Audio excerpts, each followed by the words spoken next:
Chapter 1161. Ji Tianqing's expression and tone were extremely calm and indifferent, and he naturally possessed the dignified aura of a genius expert.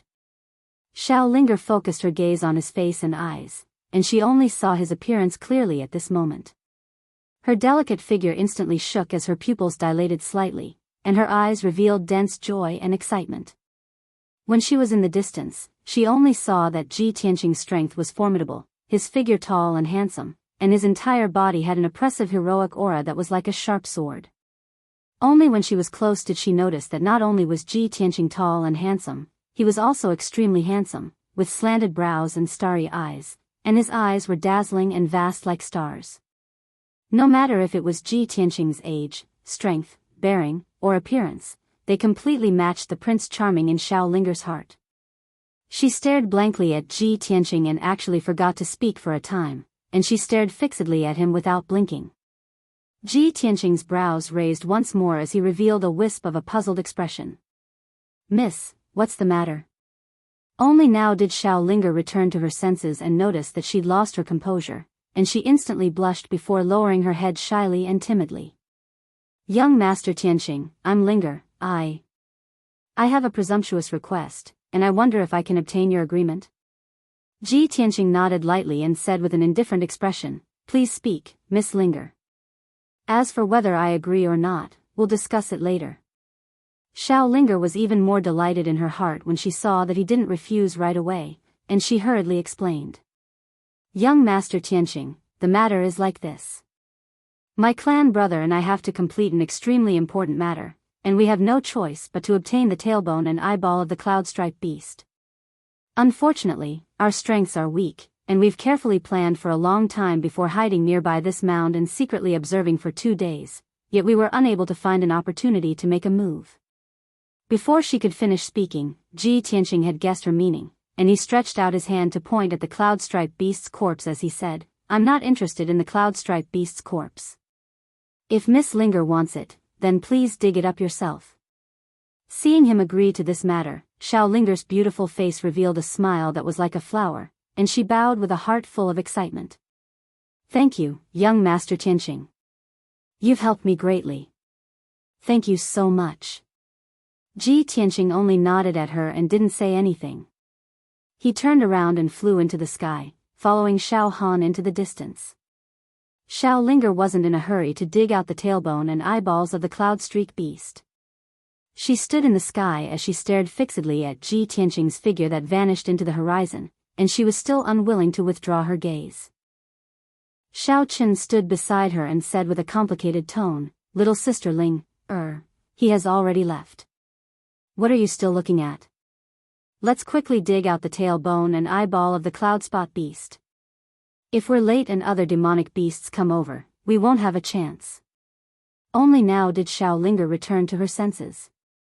She withdrew her gaze with some reluctance, and then she took out her sword to rummage through the cloud-streaked beast's corpse. As she dug out the tailbone and eyeballs of the cloud-streaked beast, she still had a pensive look on her face, seemingly distracted. Xiao Qin understood her character the best. He couldn't help but tease her, "Little sister Ling, looking at your distracted appearance, you couldn't have fallen for that young master, right?" Xiao Linger's face turned red, and a trace of embarrassment flashed in her eyes. However, she did not shrink back. She glared at Xiao Qin angrily and said unhappily, "So what if I did? Young Master Tianqing is not only strong, but his appearance and temperament are also first-rate. His character is as gentle as jade. He is definitely one of the most elegant young masters in the world. He is a good match that countless girls yearn for even in their dreams. Even if I don't like a peerless genius like him, could it be that I like someone like you?" Xiao Chen's face immediately turned red, but he was speechless. He glanced at Xiao Linger and could only mutter softly, "Little sister Ling, I advise you not to overthink it. No matter how perfect that young master is, he is just a passerby. He has already gone far away. It is hard to say whether you will be able to see him again in this lifetime." Xiao Linger was immediately unhappy. She glared at him angrily and pretended to be fierce as she said, "Nonsense. If we are fated, we will definitely be able to meet again. I saw the direction that the two of them left in earlier. They were heading for our Shao clan. Maybe they are going to the Shao clan. Ha. Shao Chen curled his lips and said with a smile, aside from the Shao clan's disciples, who else can enter the Shao clan? Do you think that young master looks like a Shao clan's disciple? You. Shao Linger was almost choked to death by him. She angrily grabbed a bone and threw it at him. Are you the only one who talks too much? Let's get to work. Seeing that she was quite angry, Shao Chen immediately let out a hearty laugh. Ha ha ha. Soon, the two of them dug out the tailbone and eyeball of the cloud-spotted beast. After keeping the spoils of war, the two of them finally heaved a sigh of relief. They quickly entered the black flying ship and left at lightning speed. On the way back to the Shao clan, the two of them were still discussing with anticipation in the flying ship. Phew. We are finally done. We have to go back quickly and bring the materials to Third Grandpa so that he can help us refine the artifact. Linger, as long as we get the artifact, we have an 80% chance of passing the test and getting the top 2. Shao Linger nodded and said with righteous indignation, "Humph. It's all Shao Shui and Shao Cheng's fault. They are too sinister. They have been planning the Holy Fire Festival since last year. If they did not ask Third Grandpa to refine the artifact, why would we need to take the risk to search for the materials and trouble Third Grandpa to refine the artifact for us?" Shao Chen nodded in agreement and said, "That's right. Those fellows are guilty and know that they are not our match. So, they came up with such a plan. If everyone does not use the artifact and participates in the test with their own strength, I will definitely defeat all of them." Shao Linger thought for a while and revealed a worried expression. She said, "Shao Chen, I heard from my father that Third Grandpa's health is not very good. Many years ago, he suffered from an internal injury that will never heal. Over the past year, Third Grandpa has refined over 10 artifacts for our clan. His injury has already relapsed and his situation is very bad. I am really worried that after we find the materials, Third Grandpa will not be able to refine the artifact for us. However, I am more worried about Third Grandpa's injury." Shao Chen was silent for a moment before he sighed with a complicated tone, "I hope Third Grandpa is fine. Otherwise, our wish of over 10 years will go down the drain." Unknowingly, a night passed. On the morning of the second day, the black flying ship flew continuously for 80,000 miles and finally arrived in the sky above a huge black quagmire. In the middle of this black quagmire with a circumference of 10,000 miles, there were 2 adjacent mounds. They were covered in lush shrubs and forests. These 2 black quagmires were the entrances to the Shao clan's territory. They were called the Gemini Islands.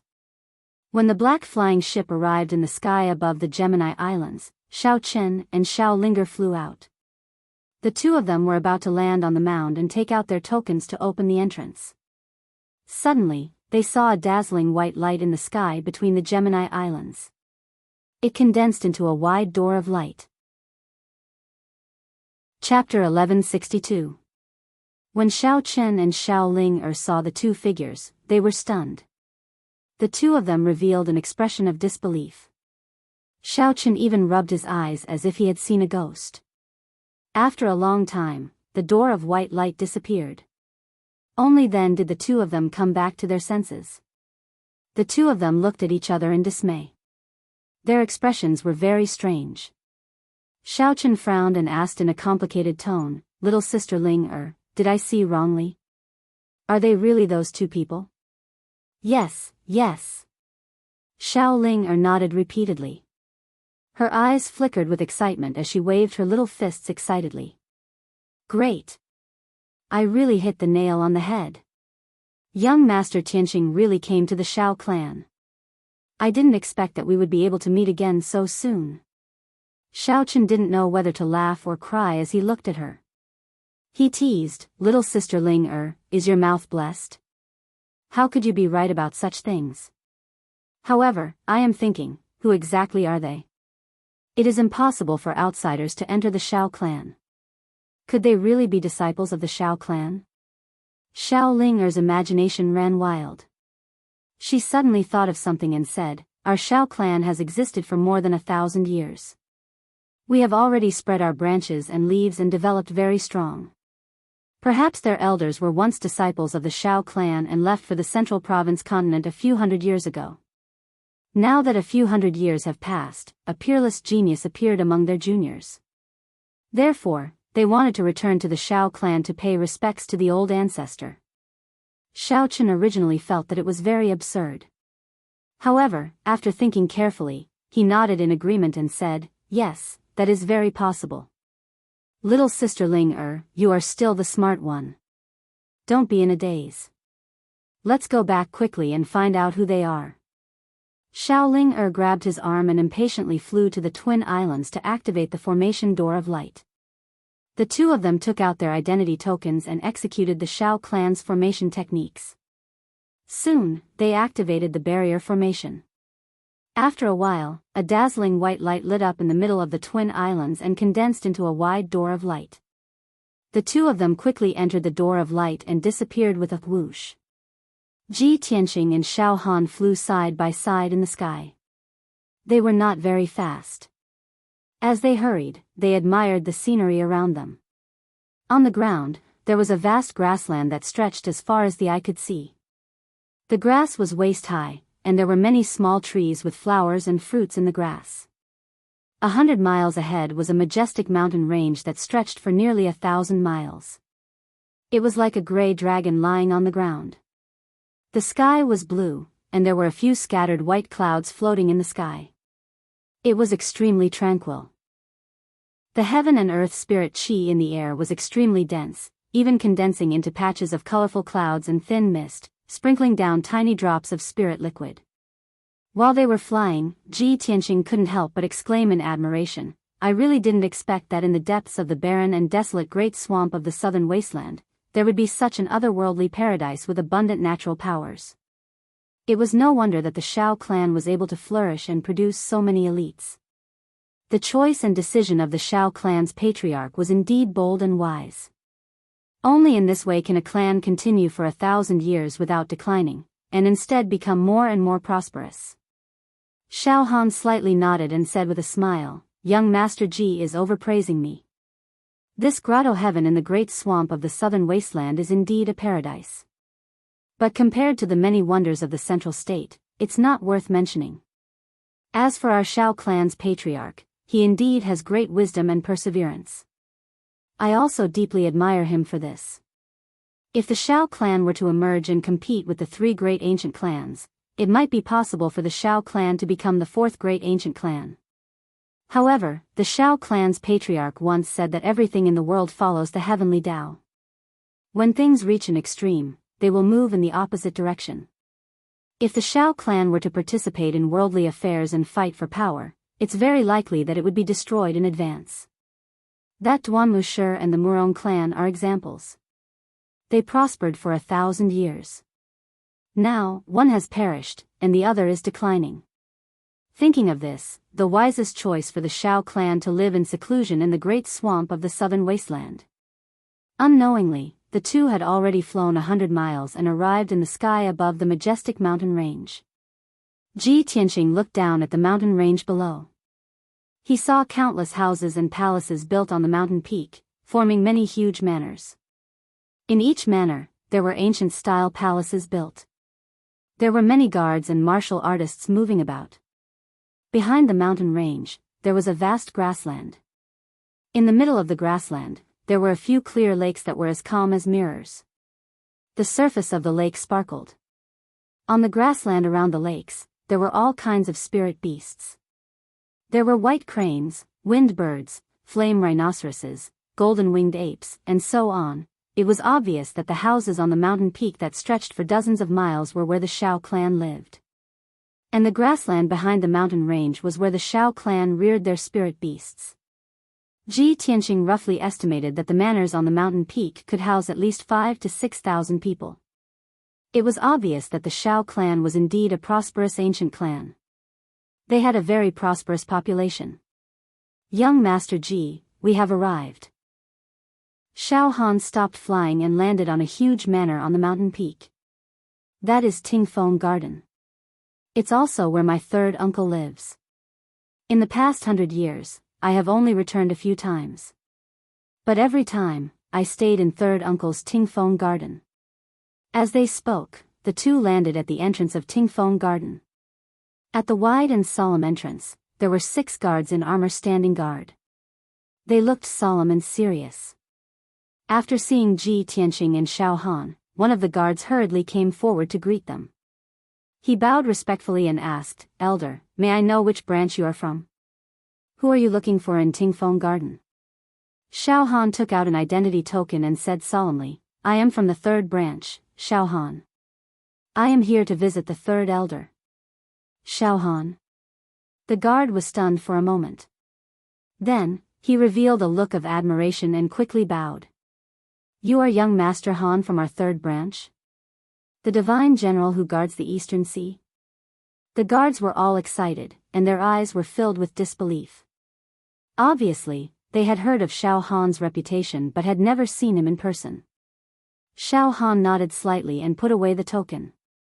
He stepped through the entrance and entered Tingfeng garden. As he walked into the manor, he did not forget to explain to Ji Tianqing, "The people who live here are all descendants of the Xiao clan. Even if they are strangers, they are still related by blood. Therefore, when people get to know each other, they will call themselves the descendants of so and so to distinguish them. There are many people in the Xiao clan. Other than the ancestor and grand elder, the 9 elders are usually in charge of the clan's affairs. My father and the 3rd elder are cousins. The 3rd elder is my uncle. Therefore, I am a descendant of the 3rd branch. Ever since my parents passed away, 3rd uncle has been taking care of me and teaching me cultivation. 3rd uncle is best at refining weapons. He is in charge of the clan's spiritual treasure hall. He is in charge of refining treasures for the clan.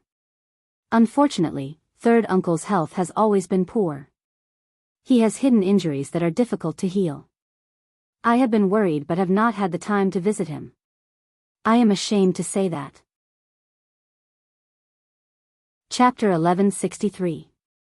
After a while, Ji Tianqing followed Xiao Han into the main hall of Tingfeng garden. The guard went to report the news, and the two of them sat down in the main hall to drink tea and wait patiently. Not long after, the guard returned with a white-haired old man in a white robe. The old man was 6 feet tall, and his body was a little stooped. He held a walking stick in his hand, and his footsteps were a little unsteady. His face was withered and aged, and he looked like he had one foot in the grave and was on the verge of death.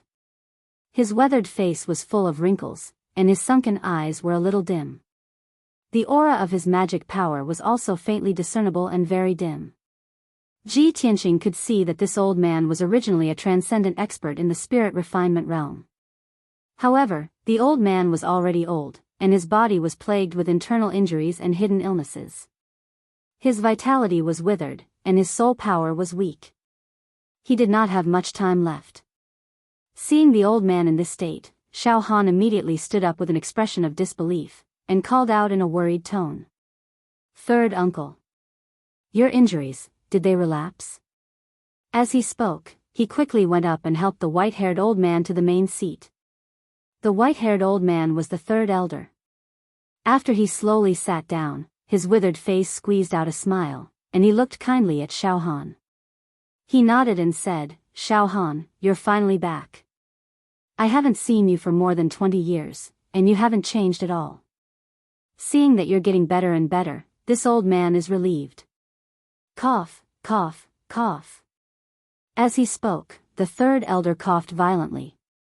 He used a handkerchief to cover his mouth, and a dark red bloodstain could be seen on the white handkerchief. It was a shocking sight. Xiao Han became more and more worried and hurriedly asked, "Third uncle, you've been recuperating in the clan all this time. Why did your injuries relapse and worsen? Did something happen?" The 3rd elder forced out a kind smile and waved his hand. "Nothing happened, it's just that I'm old and weak, and I can't take it anymore." Before he could finish, the guard beside him couldn't help but mutter, "Third elder's body isn't good to begin with, and when the clan needs a set of 6 directions magic treasure, 3rd elder can only work hard to refine it, and because of this, his vitality is greatly damaged." Yet, those young masters and young ladies keep begging Third Elder to refine magic treasures for them so that they can get a good ranking in the Holy Fire Festival examination. This guard was the captain of the Tingfeng Gardens Guards and a trusted aide of the Third Elder. Of course, he knew the real reason. He was very clear about the Third Elder's injuries and situation.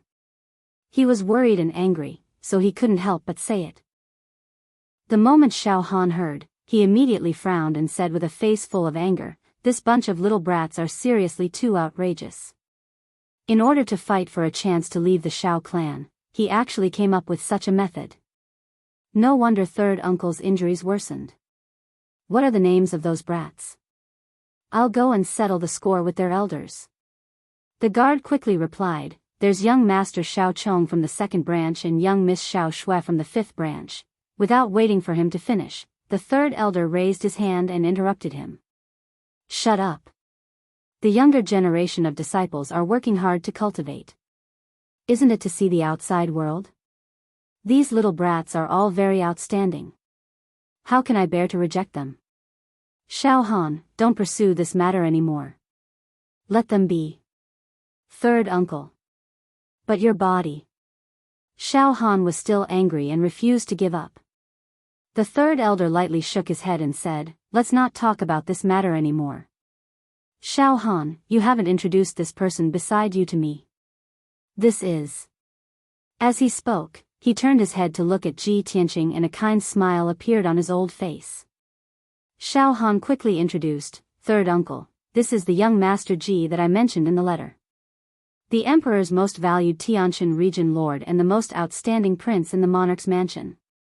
Ji Tianqing cupped his hands and bowed to the Third Elder. He said, "Junior Ji Tianqing greets Third Elder." The Third Elder's eyes instantly lit up. He nodded happily and said, "Good. As expected of the #1 genius of the human race.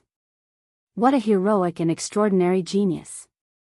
Ji Tianqing smiled kindly and said modestly, "Third Elder is too kind." The Third Elder leaned on his walking stick and said earnestly to Xiao Han, "Xiao Han, although everyone knows young Master Ji's identity, you can't mention it to anyone else in the Xiao clan. Regarding the matter of meeting the old ancestor, the other clan elders were against it. I tried my best to get everyone's agreement and allowed you to meet the old ancestor." Xiao Han nodded to show that he understood. He said, "Thank you, Third Uncle. We've troubled you." The Third Elder waved his hand and said, "However, the old ancestor will only meet you after the Holy Fire Festival. For the next few days, you can stay in the Tingfeng Garden and have a good rest." After that, the Third Elder ordered the guard beside him, "Bring them to the guest room." Xiao Han could only bow and take his leave. He brought Ji Tianqing out of the hall and followed the guard to the guest room in the side courtyard. After Xiao Han and Ji Tianqing left, the Third Elder couldn't help but cough a few times. His dry face became even more sallow. At this moment, another guard rushed to the entrance of the hall and reported respectfully, "Third Elder, young Master Chen and young Miss Ling, have returned. They are outside the hall and are asking to see you." When the Third Elder heard this, he quickly wiped the blood from the corner of his mouth and said calmly, "Let them in." That guard turned and left. Soon, he brought a young man and a young woman into the hall. This young man and woman were Xiao Chen and Xiao Ling. After the two entered the hall, they stood in front of the Third Elder and bowed obediently with a smile on their faces. Chen greets Third Elder. Ling greets Third Grandpa. The Third Elder looked at the two of them kindly and nodded slightly. He said with a gratified tone, "The two of you are finally back. Fortunately, you are safe and sound. Did you find the cloud-spotted beast?" Hearing this, Xiao Ling's expression changed. She asked subconsciously, "Third Grandpa, how did you know that we went to find the cloud-spotted beast?" The Third Elder stroked his white beard and said with a smile, "Do you think I don't know what you are thinking? Those little fellows came to me to refine magic treasures. How could you sit still? 2 days ago, I knew that the two of you went out, so I asked the guard to ask around. Naturally, I found out everything. The cloud-spotted beast is a powerful demonic beast with the strength of a soul refinement realm cultivator. The two of you were able to return safely. Could it be that you didn't even find the cloud-spotted beast? Xiao Chen said with excitement and anticipation. Third elder, we have already. Xiao Ling glared at him when he was halfway through his words. Then, she pretended to be disappointed and nodded. She said to the third elder, Third grandpa, you guessed right again. The cloud-spotted beast is so powerful. How could we find it so easily? Chapter 1164. Xiao Linger's words did not arouse the third elder's suspicion. In his opinion, this was a reasonable thing. He nodded slightly and said with a smile, with your strength, it is indeed impossible to kill the cloud-spot beast and obtain the refining materials. Sigh, you two are too sensible. You are not like the little fellows in the other branches, who are begging their elders to help them gather materials. Unfortunately, without the corresponding materials, I cannot refine treasures for you. The two of you will have to be extra careful during the Holy Fire Festival. Xiao Chen was startled and could not help but reveal the truth. However, Xiao Ling glared at him again and quickly changed the topic. She asked the third elder, Third grandpa, Ling came to visit you today to ask about something. When we came back earlier, we saw two unfamiliar men, one old and one young, enter our Xiao clan. The middle-aged man was wearing a purple robe and the young man was wearing a white robe. They were very handsome. Third grandpa, who are they? Why have Ling never seen them before?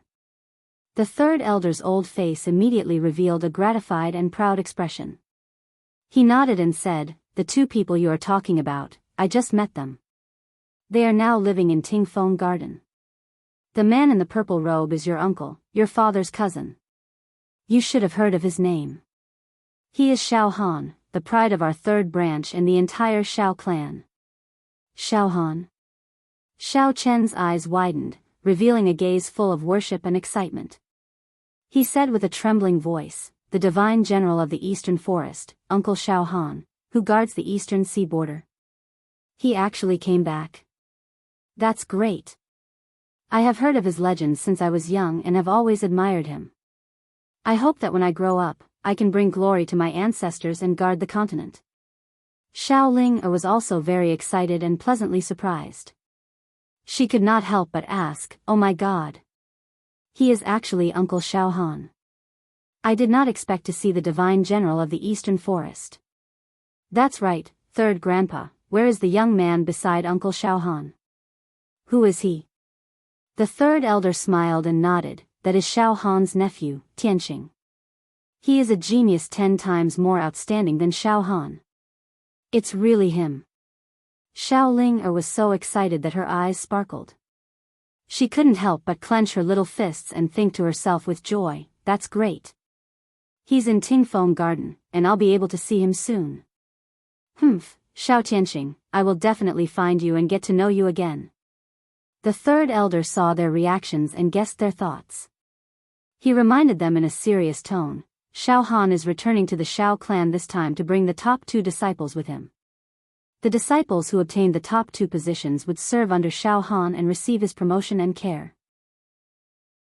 The two of you have to work harder and strive to be in the top 2 to gain Xiao Han's favor. However, they had just returned and needed a good rest. If you want to see him, you'll have to wait until tomorrow. Xiao Linger hurriedly nodded. Yes, third grandpa, don't worry.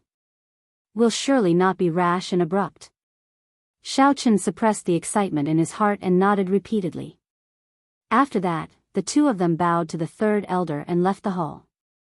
After walking out of Tingfeng Garden, the two of them chatted as they walked. Xiao Chen couldn't help but ask, Sister Ling why didn't you let me tell the third elder the truth just now?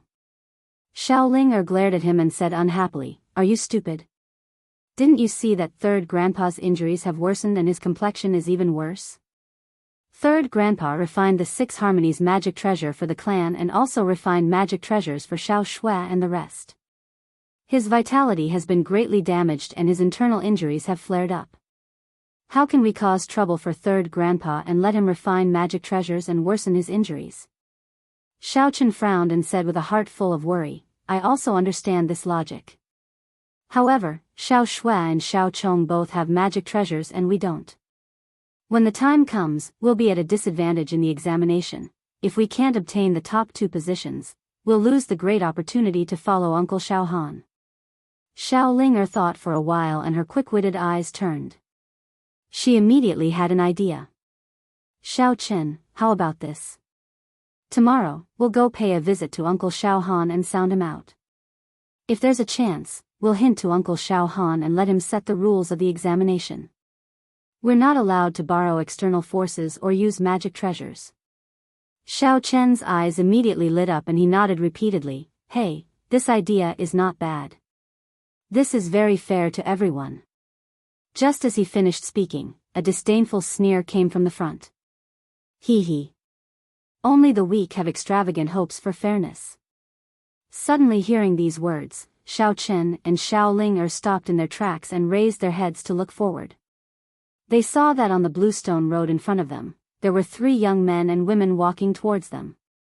The young woman walking in the middle wore a blue dress and held a silver sword in her left hand. This woman was tall and had a cold temperament. However, her face was slightly ordinary and could only be considered average. She was the genius of the 5th branch, Xiao Shui. Following on her left and right were 2 handsome young men. The young man on the left wore a snow-white robe. His face was sickly pale and his eyes were gloomy and cold. He was the genius of the 2nd branch, Xiao Chong. He was also the one who sneered earlier. The young man on the right wore a fiery red robe. He was the genius of the 4th branch, Xiao Ku. He was tall and sturdy with a dignified appearance. His entire body emitted a valiant and wild aura. These 3 young men and women, in addition to Xiao Chen and Xiao Ling were the most outstanding geniuses of the Xiao clan's younger generation. Unfortunately, these 5 geniuses were divided into 2 factions. They were hostile and opposed to each other. They had to compete in everything. Xiao Chong's words made Xiao Chen and Xiao Ling furious. Their eyes turned cold. Xiao Chen shouted in a deep voice, Xiao Chong, you dare to be arrogant in front of me with your little strength? Xiao Chong leisurely stroked his collar. The corner of his mouth curled into a sinister sneer. He nodded and said, that's right. I alone am enough to crush you. You're too arrogant. I must teach you a lesson today. Xiao Chen could not hold back his anger. He clenched his fist in anger and was about to attack. However, a light flashed in Xiao Chong's palm, and a crescent-shaped silver saber appeared. As Xiao Chong poured quintessence into the saber immediately expanded by 1,000 times. It turned into a huge saber that was 10 meters long and gave off a dazzling silver light.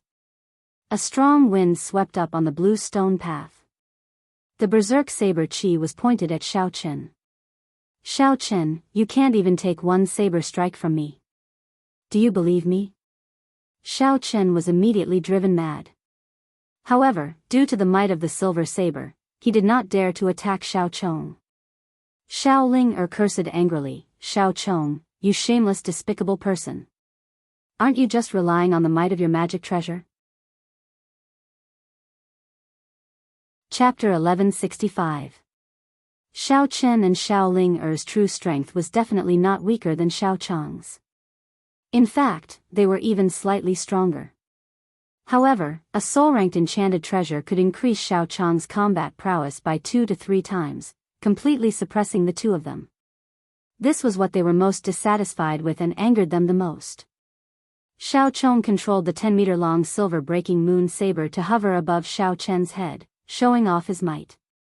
Xiao Chong revealed a cold smile and said proudly, in our Xiao clan, only the old ancestor and the 3rd elder can refine soul-ranked enchanted treasures. In the entire Xiao clan, there are less than 50 soul-ranked enchanted treasures. However, the 3rd elder refined enchanted treasures for the 3 of us. What does this mean? It means that the 3 of us are outstanding enough to have soul-ranked enchanted treasures. As for the 2 of you, you can't even obtain the materials to refine enchanted treasures. You are even less qualified to get the 3rd elder to refine one for you. Xiao Chen could not stand Xiao Chong's proud appearance. He was so angry that he laughed. Xiao Chong, can you be any more shameless? Didn't you get the materials to refine enchanted treasures with the help of your elders? With your strength and courage, you don't even have the courage to step into the forbidden land of the swamp. The red-robed Xiao Ku immediately grinned coldly. Haha. Our parents and elders were able to obtain the materials to refine enchanted treasures because they were strong enough. This is also our capital. Who asked your parents and elders to be trash? They can't even obtain soul-ranked enchanted treasures. How can you blame us for this? Ha ha ha. After Xiao Ku finished speaking, he exchanged glances with Xiao Chong and laughed proudly. Xiao Chen and Xiao Ling were extremely enraged. Their bodies shone with quintessence as they roared and attacked. Xiao Ku, you dare to insult my parents? You are seeking death. Xiao Chong, if you are still a man, put down the breaking moon saber and fight fairly. It looked like both sides were circulating their vast quintessence, about to execute their secret techniques to fight on the limestone path. Just at this moment, a dignified and angry shout came from the end of the path not far away. Stop! As that voice rang out, a purple-robed, middle-aged man walked out with a white-robed youth. The two walked side by side as if they were taking a stroll in the manor, enjoying the scenery and chatting. The middle-aged man was tall and straight, with a dignified appearance. His expression was cold and solemn, and his eyes were surging with a frightening light. His entire body exuded a powerful aura of a superior. His eyes swept across the 5 young geniuses indifferently as he shouted in a deep voice, as disciples of the same clan, how dare you fight against each other within the clan? What is this? Xiao Chong, Xiao Ku, Xiao Chen, and the others immediately stopped and turned to look at the purple-robed man. When Xiao Chen and Xiao Ling clearly saw the face of the purple-robed man, the anger that filled their hearts completely dispersed, and they revealed an expression that was filled with excitement and excitement. The two of them looked at the purple-robed man with shining eyes. They bowed respectfully and called him uncle.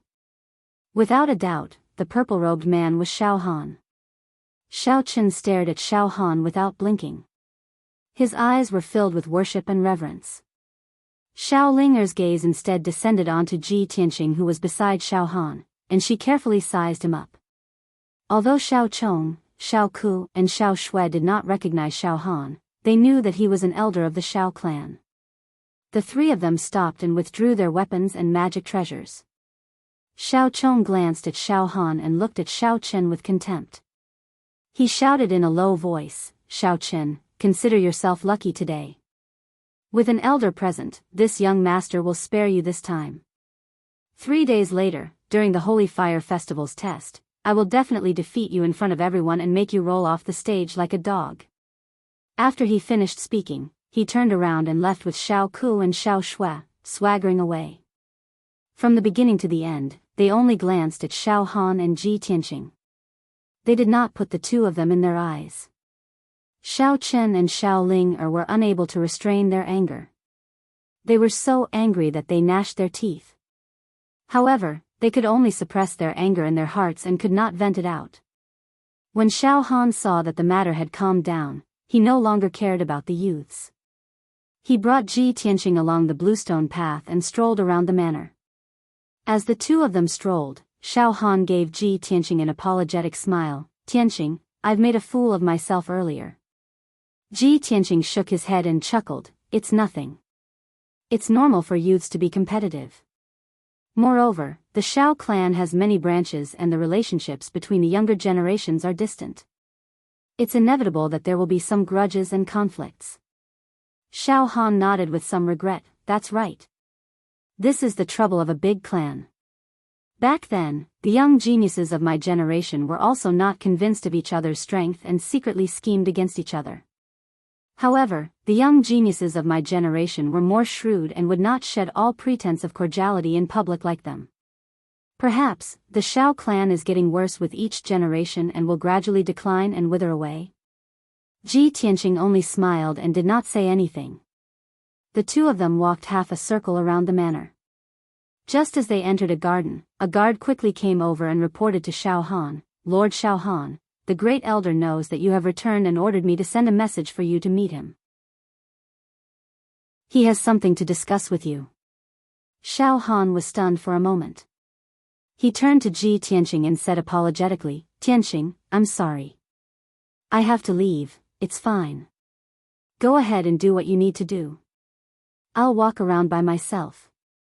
Ji Tianqing nodded, indicating that he did not need to take it to heart. Xiao Han bade farewell and followed the guard to meet the Great Elder.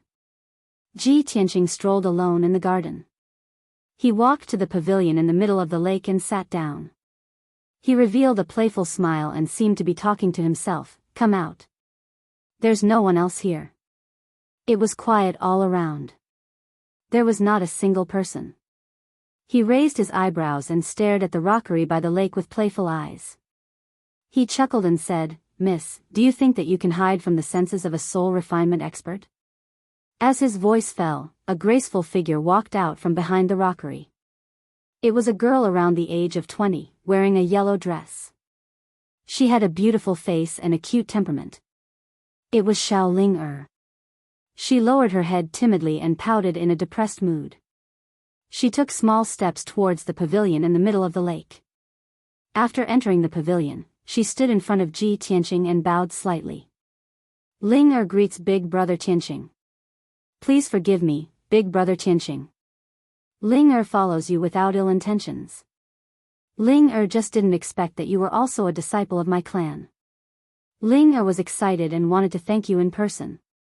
Ji Tianqing raised his eyebrows and looked at her playfully. He thought to himself, it seems that she has already found out about my identity and thinks that I'm Xiao Han's nephew. Xiao Ling was excited and nervous. Her eyes hid worry and anger. Her emotions were very complicated. She lowered her head slightly and held her dress with both hands. She looked like she wanted to say something but stopped. Chapter 1166. Ji Tianqing's attitude had always been casual, neither too close nor too far. He had the aloofness of a peerless genius, but also the dignity of an expert. To Xiao Ling this had a special attraction. She couldn't help but want to get closer to Ji Tianqing and understand him better.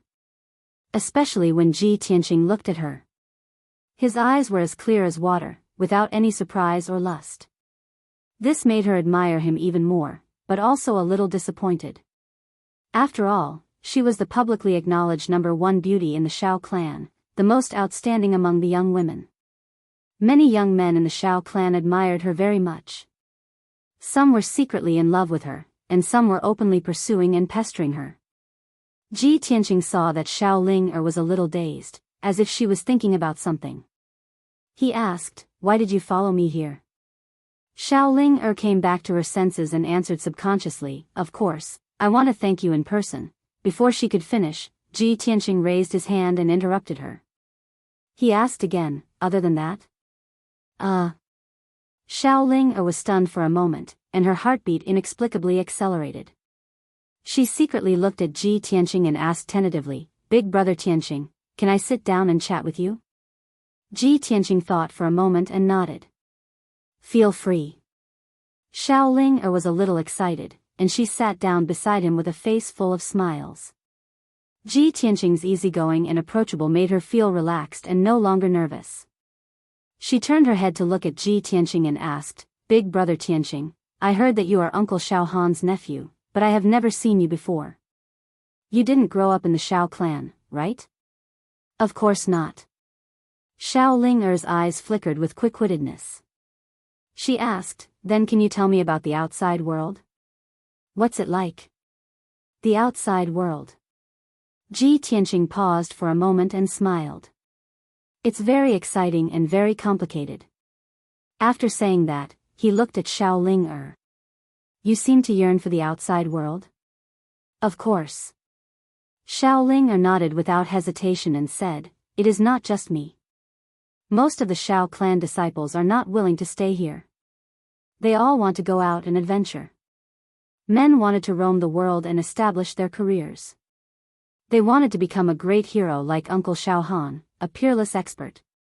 As for me, I just want to see the scenery outside, make more friends, and find the perfect lover in my heart. Ji Tianqing was stunned for a moment. He didn't know whether to laugh or cry as he said, Miss Ling, it's not good for you to be so straightforward, right? Girls should be more reserved. Xiao Ling was also slightly embarrassed as she asked with a slightly red face, Big Brother Tianqing, do you think that I'm a little bold and unrestrained? That's not it, Ji Tianqing shook his head and said calmly, you're just a simple and straightforward person. Xiao Linger nodded in agreement and said, Third Grandpa often says this as well. He even says that if I go outside, I'll surely suffer a loss. Unfortunately, I may not have the chance to see the outside world. My wish of more than 10 years is about to be shattered. Her tone was somewhat gloomy and sad. Her tone was somewhat helpless and angry. Ji Tianqing tilted his head and looked at her. What's wrong? Are you worried that you won't be able to pass the exam and get into the top 2? So you also know about the Holy Fire Festival's exam? Xiao Ling blinked her big eyes and said with a somewhat resentful tone, Big Brother Tianqing, actually, if everyone takes the exam fairly, I still have the confidence to get into the top 2. After all, my talent and strength can be ranked in the top 3 among the younger generation. However, Xiao Chong and Xiao Shui, those 3 fellows just now, they actually used magical artifacts to cheat. Speaking up to here, her tone was full of helplessness as she muttered, You also know that a low-grade soul-level magical artifact is several times stronger than a magical artifact. Xiao Chen and I are only slightly stronger than Xiao Chong and the others. How could we possibly block the power of a magical artifact? Ji Tianqing immediately understood her worry and anger. He asked despite knowing the answer, Didn't you guys get the tailbone and eyeball of the cloud-spotted beast? Why didn't you let Third Elder refine a magical artifact for you? Xiao Ling shook her head and said with a heart full of worry, Third Grandfather's internal injuries have relapsed. His condition is very bad. He is already in so much pain. How could we cause him more trouble? Ji Tianqing asked back, So, you would rather accept the result of failing the exam than aggravate Third Elder's injuries? Xiao Ling nodded and said, Xiao Chong and Xiao Shui aren't from the 3rd branch.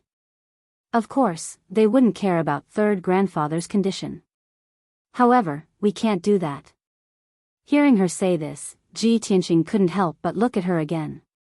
A hint of admiration flashed through his eyes. Although this matter had nothing to do with him, the kindness and care of human nature was always worthy of praise and admiration. At this moment, the sound of footsteps suddenly came from the cobblestone path beside the lake. 2 handsome young men walked out side by side. As they walked, they whispered to each other. One of them was wearing a white robe, and the other was wearing a red robe. They were Xiao Chong and Xiao Ku. When Ji Tianqing raised his head and looked at them, they also stopped and saw Ji Tianqing and Xiao Ling in the pavilion. Xiao Chong was startled. His pale face immediately revealed a disdainful sneer. He said with a disdainful tone, Oh my, everyone thought that the number 1 beauty, Xiao Ling was pure as ice and pure as jade. I didn't expect that Xiao Ling also had feelings for love. She met her lover in broad daylight and hid here to whisper sweet nothings. TSK TSK TSK. Xiao Chang's eyes were very sinister, and his tone was also very strange. It was unbearable. Xiao Ke glanced at Ji Tianqing and curled his lips. Xiao Ling there are so many young talents in the Xiao clan's main branch. For example, Xiao Chong and I, but you didn't choose any of them. In the end, you chose a branch disciple from outside. Aren't you inserting a flower into cow dung? After saying that, he even cast a contemptuous look at Ji Tianqing and shouted coldly, Brat, this is the Xiao clan. It's already an honor for you, a branch disciple, to be able to return here. You better behave yourself and don't have any improper thoughts. Otherwise, I'll throw you out. How could Xiao Ling tolerate the 2 of them slandering her like this? She stood up and scolded with a frosty face, Xiao Chong, Xiao Ku. You 2 bastards, don't slander me and sully my innocence. Xiao Chong curled his lips and said with a strange tone, Little sister Ling don't exaggerate. I didn't even touch the corner of your clothes. How can I sully your innocence? Could it be that I use my eyes? You. Xiao Chong, you're courting death. Xiao Ling was so furious that she almost went berserk. Dazzling true essence surged all over her body, and she was about to make a move immediately. As a pure girl, how could she be humiliated and molested in front of her like this? Chapter 1167. A bright light flashed in Xiao Linger's palm, and a dark golden sword appeared. She held the scabbard in her left hand and the sword hilt in her right hand. She was about to draw the sword in a fit of anger. At this moment, a warm and powerful palm pressed on the sword hilt and pushed the sword back into the scabbard. Xiao Linger turned her head and saw Ji Tianqing looking at her calmly. His eyes were as calm as water. She didn't know why, but when she saw Ji Tianqing's deep eyes, the anger and murderous intent in her heart instantly dissipated, and she calmed down. Ji Tianqing was still sitting on the stone bench in the pavilion. He glanced at Xiao Chong and Xiao Ku indifferently and asked Xiao Linger, if I didn't guess wrongly, these two clowns pursued you before, but you rejected them, right? Xiao Linger was startled for a moment. She didn't understand what he meant, so she answered truthfully, that's right. I would rather die than agree to such disgusting and despicable people like them. Ji Tianqing revealed an expression of deep understanding. He nodded and said, that's indeed the case. Such small flies don't even have the qualifications to carry your shoes. Xiao Linger saw his serious face and couldn't help but blink her big clear eyes. Her heartbeats suddenly sped up, and she felt an inexplicable happiness and joy. Xiao Chong and Xiao Ku were so angry that their noses were crooked. They were so humiliated that their faces and ears turned red. Both of them flew into a rage. They glared fiercely at Ji Tianqing and scolded, brat, who are you? How dare you insult this young master? Wild brat from the outside, how dare you be so presumptuous in our Xiao clan? You're dead meat. No matter how the two of them scolded, Ji Tianqing's expression remained calm. His eyes were indifferent, as if he was looking at two ants. After the two of them scolded for a while and stopped to catch their breath, he said in a pitiful tone, two ant-like trash. You become so deranged after being poked in your sore spot. How sad. Xiao Chang's face turned red with anger. He pointed at Ji Tianqing and shouted, brat, don't talk nonsense with this young master. If you have the guts, come to the arena with this young master. Let's fight in front of everyone. You're pissing me off.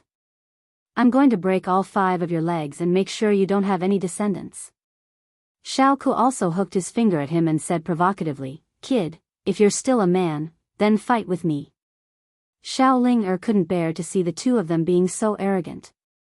She couldn't bear to see the two of them profaning the Prince Charming in her heart. Instantly, killing intent surged violently from her entire body. Ji Tianqing was still as calm as ever, without the slightest hint of anger. Xiao Linger saw his reaction and asked doubtfully, Big Brother Tianqing, those two bastards provoked you like this. Could it be that you're not angry? Ji Tianqing glanced at Xiao Chong and Xiao Ku with disdain. He said indifferently, there are too many people who want to challenge me. If there aren't 100,000, there are at least 80,000. If I paid attention to every single one of them, wouldn't I be unable to do anything? Moreover, these two reptiles are not qualified for me to make a move. It's their honor for me to look at them. Ji Tianqing's expression was very serious. His tone was very certain and confident. It was as if he was stating a fact, a truth. Xiao Chong and Xiao Ku were so angry that they almost vomited blood. They were so angry that they almost went berserk. Xiao Linger felt that it made sense. She nodded in agreement and said, I see. Looks like Big Brother Tianqing usually encounters this kind of trouble, right? Yes. Ji Tianqing nodded calmly and said, after all, the entire continent knows of my reputation and deeds. Who knows how many young geniuses want to challenge me and make a name for themselves in one battle. Xiao Linger's eyes were filled with longing. She clenched her pink little fists excitedly. She couldn't imagine how awe-inspiring it would be for someone as famous as Ji Tianqing to be the center of attention wherever he went. This also made her look forward to the outside world even more. Xiao Chong and Xiao Ku were so angry that they laughed. Their faces were distorted. Ha ha ha ha. I've lived for so long, but this is the first time I've seen such a shameless person. Kid, your ability to boast and be shameless is indeed the best in the world. It's really unprecedented and will never be surpassed. Xiao Ling, so this is the person you've chosen. I'm dying of laughter. The two of you will definitely become the shame of the Xiao clan. Just as the two of them were cursing angrily, a purple figure walked over from the small path. He arrived at the lakeside with one step. The newcomer was dressed in a purple robe. His figure was tall and straight, and his entire body emitted the aura of a superior, powerful and noble. He was Xiao Han. Of course, when he rushed over, he just happened to hear Xiao Chong and Xiao Ku's angry curses. Shut up. Xiao Han stopped and stared at the two of them coldly. He shouted in a dignified tone. Xiao Chong and Xiao Ku immediately turned around and looked at Xiao Han with unfriendly eyes. Because the other party was an elder and had decent strength, the two of them didn't say anything. However, the sneer and ridicule in their eyes couldn't be concealed. Xiao Han didn't say anything unnecessary. He pointed at Ji Tianqing in the pavilion and shouted angrily at the two of them, apologized to Tianqing. What? The two of them were stunned. They sneered and questioned Xiao Han with disdain. Who are you? We're not from the third branch. Who are you to tell us what to do? Why should we apologize to him? That kid insulted us. We're waiting for him to apologize to us. Xiao Han furrowed his brows as a cold light flashed in his eyes. In the next instant, he raised his right hand, and his sleeves fluttered as he slapped out. Slap. The invisible slap landed on Xiao Chong and Xiao Ku's cheeks from 10 steps away. It made a crisp sound. Xiao Chong and Xiao Ku were both at Sky Origin Stage Level 5. However, they couldn't see how Xiao Han attacked. The left side of their faces swelled up like a pig's head. It was red and filled with blood. The two of them were stunned. They stared at Xiao Han in disbelief and shouted angrily, "How dare you hit me? You're from the third branch. How dare you punish us? I'll go to the law hall and ask for an explanation. My father is Xiao Zhan from the second branch. How dare you hit me? My father will never forgive you." The two of them didn't dare to attack Xiao Han. They covered their swollen cheeks and stared at Xiao Han fiercely. Xiao Han didn't say anything. He raised his right hand again and slapped them. Slap. This time, the two of them were prepared. They tried their best to back off, but they were still slapped on the right side of their faces. The right side of their faces swelled up like a pig's head. It was covered with dark red blood. The two of them were dizzy from the slap. They staggered and fell to the ground. They looked extremely embarrassed. The two of them were scared. They hurriedly got up from the ground and helped each other to leave the lake. Before they ran out of the garden, the two of them didn't forget to threaten Xiao Han. Just you wait. We'll remember this. The law elder will come to you soon. Just you wait. Xiao Han coldly shouted, "Go and find the law elder. Also, tell Xiao Zhan to come find me and ask for punishment." Chapter 1168. Xiao Chong and Xiao Ku were stunned. Even when they heard Xiao Han's name, they didn't take it to heart. The two of them endured the pain and humiliation as they stumbled out of the garden and left Tingfeng Garden. Xiao Han flicked his sleeves and gradually restrained his anger. He walked into the pavilion in the middle of the lake. Xiao Ling saw him and quickly stood up.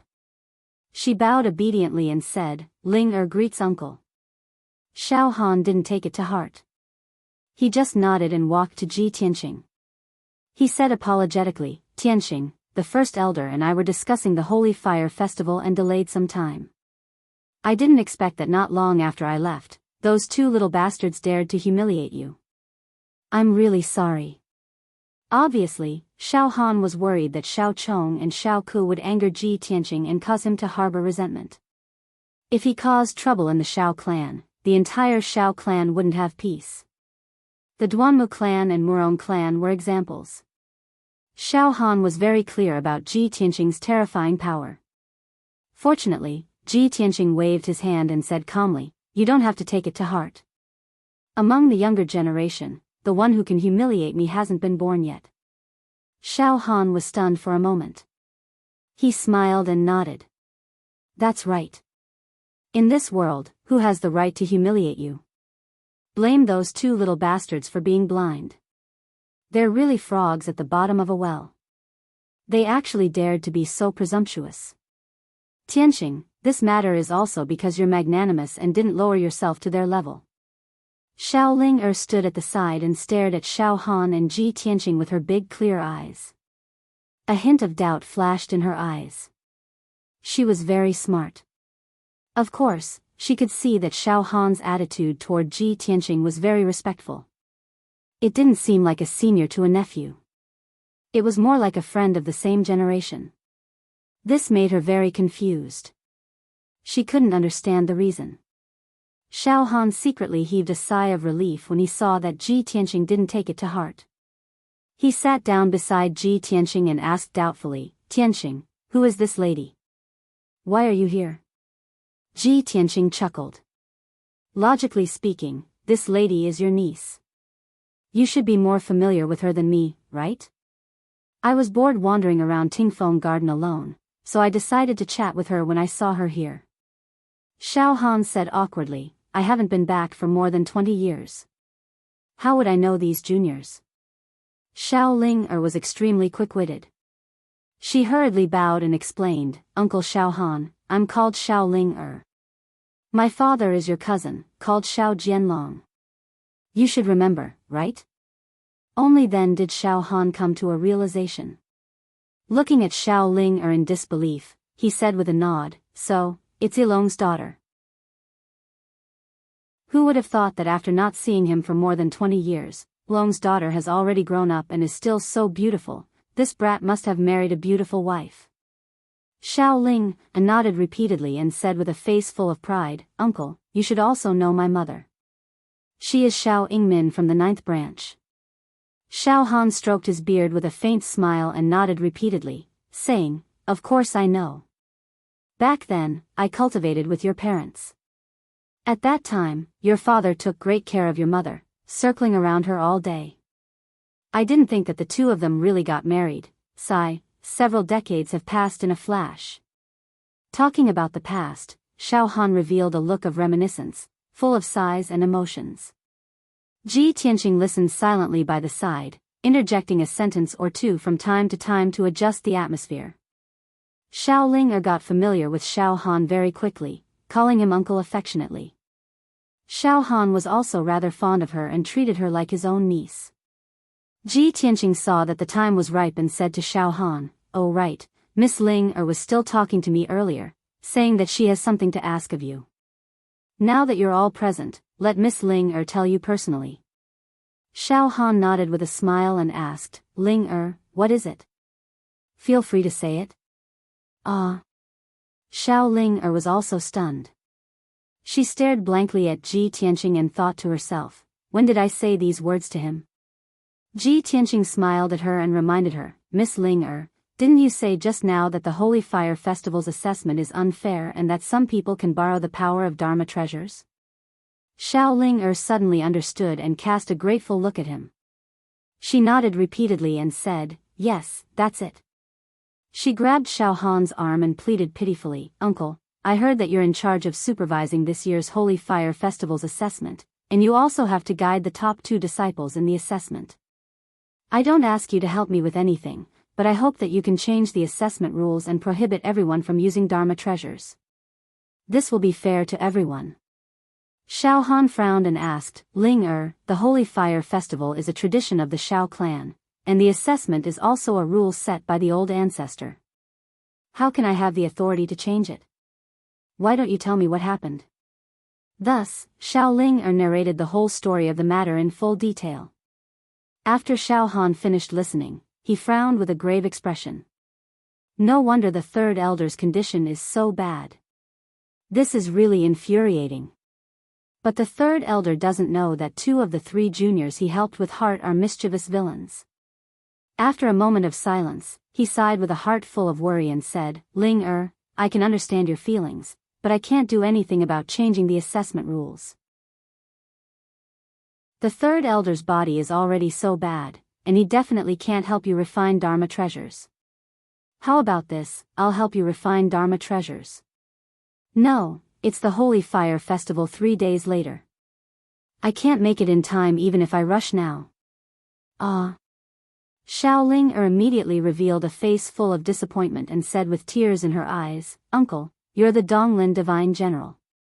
Could it be that even you can't help us? Sigh. Xiao Han sighed deeply and was somewhat helpless. Ji Tianqing timely interrupted and reminded, Lord Divine General, you have so many soul tools and Dharma treasures. You can temporarily lend 2 to them. That won't do. Xiao Han and Xiaoling rejected in unison. Xiaoling pouted and said, if we do that, it's also cheating. The nature is even worse than Xiao Chong and Xiao Shui. Xiao Han also nodded and said, yes, the assessment rules are that we can't rely on external forces, including other people's Dharma treasures and spirit pets. Ji Tianqing nodded slightly, indicating that he understood. He suddenly thought of something and raised his eyebrows and asked, Lord Divine General, since the assessment rules can't be changed, then if Miss Ling wants to win, she must use Dharma treasures. Moreover, this Dharma treasure can only come from the third elder. Only this way can it be considered fair and not cause controversy, right? Xiao Han nodded and said, that's right, exactly so. However, you've also seen the third elder's body condition. Ji Tianqing revealed an unfathomable smile and said with a playful tone, if the third elder's injuries suddenly recover and he can recover his vitality tonight, then can he refine 2 Dharma treasures before the Holy Fire Festival? Xiao Han said with a certain tone, this isn't a problem. The third elder has studied refining for his entire life. It's not difficult to refine 2 low-grade soul-rank Dharma treasures within 3 days. However, even I'm helpless with the third elder's injuries. How can he suddenly recover?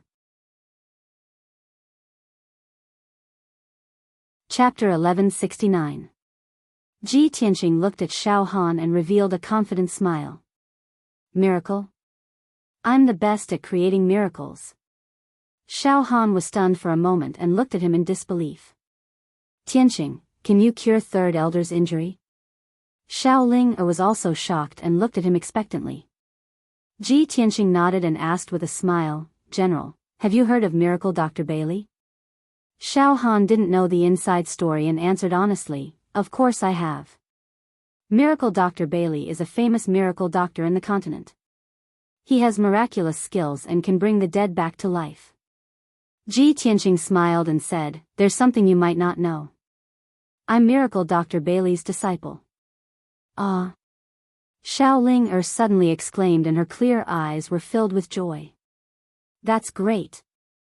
Brother Tianqing is Miracle Dr. Bailey's disciple.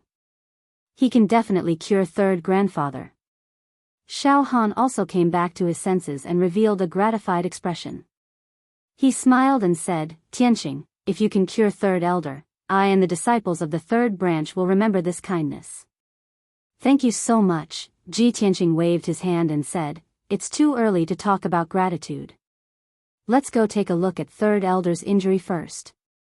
After that, the 3 of them left the garden and returned to Tingfeng Garden. Ji Tianqing and Xiao Han went to see third elder to check on his injury. Xiaoling was a junior and couldn't help much. She could only wait in the front yard and patiently wait for the results.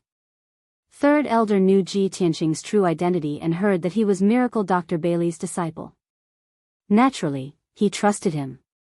In the secret cultivation room, he calmly accepted Ji Tianqing's examination. Moreover, he told Ji Tianqing the reason and process of his hidden injury in detail. 100 years ago, he was exploring the ancient ruins in the depths of the Great Swamp and encountered a few life and death crises. There were powerful arrays and traps in the ancient ruins. He accidentally triggered them and was severely injured and almost lost his life. In addition, he also encountered a powerful and special demonic beast. He was beaten to death and barely escaped. That demonic beast contained a strong poison that corroded his internal organs and meridians, almost turning him into a pool of blood. Ever since he escaped that disaster, he had been quietly recuperating for the past few decades to slowly alleviate his injury.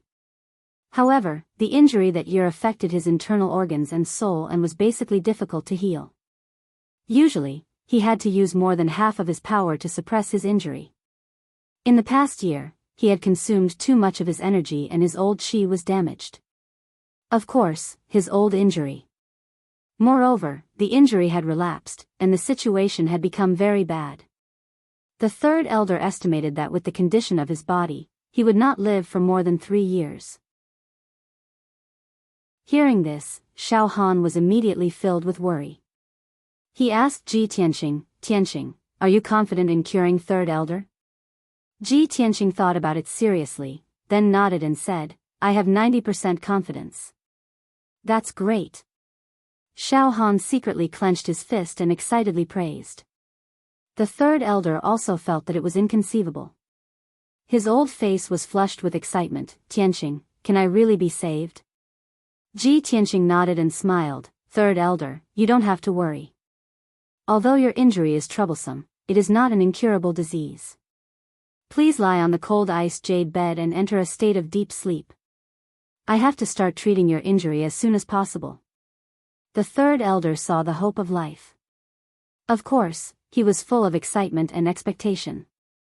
He lay on the cold ice jade bed according to his instructions. Xiao Han rubbed his hands excitedly and quickly asked, "Tianqing, do you need my help?" Ji Tianqing shook his head and said, "No need. You can wait outside the secret room. Don't let anyone disturb me." "Okay, don't worry."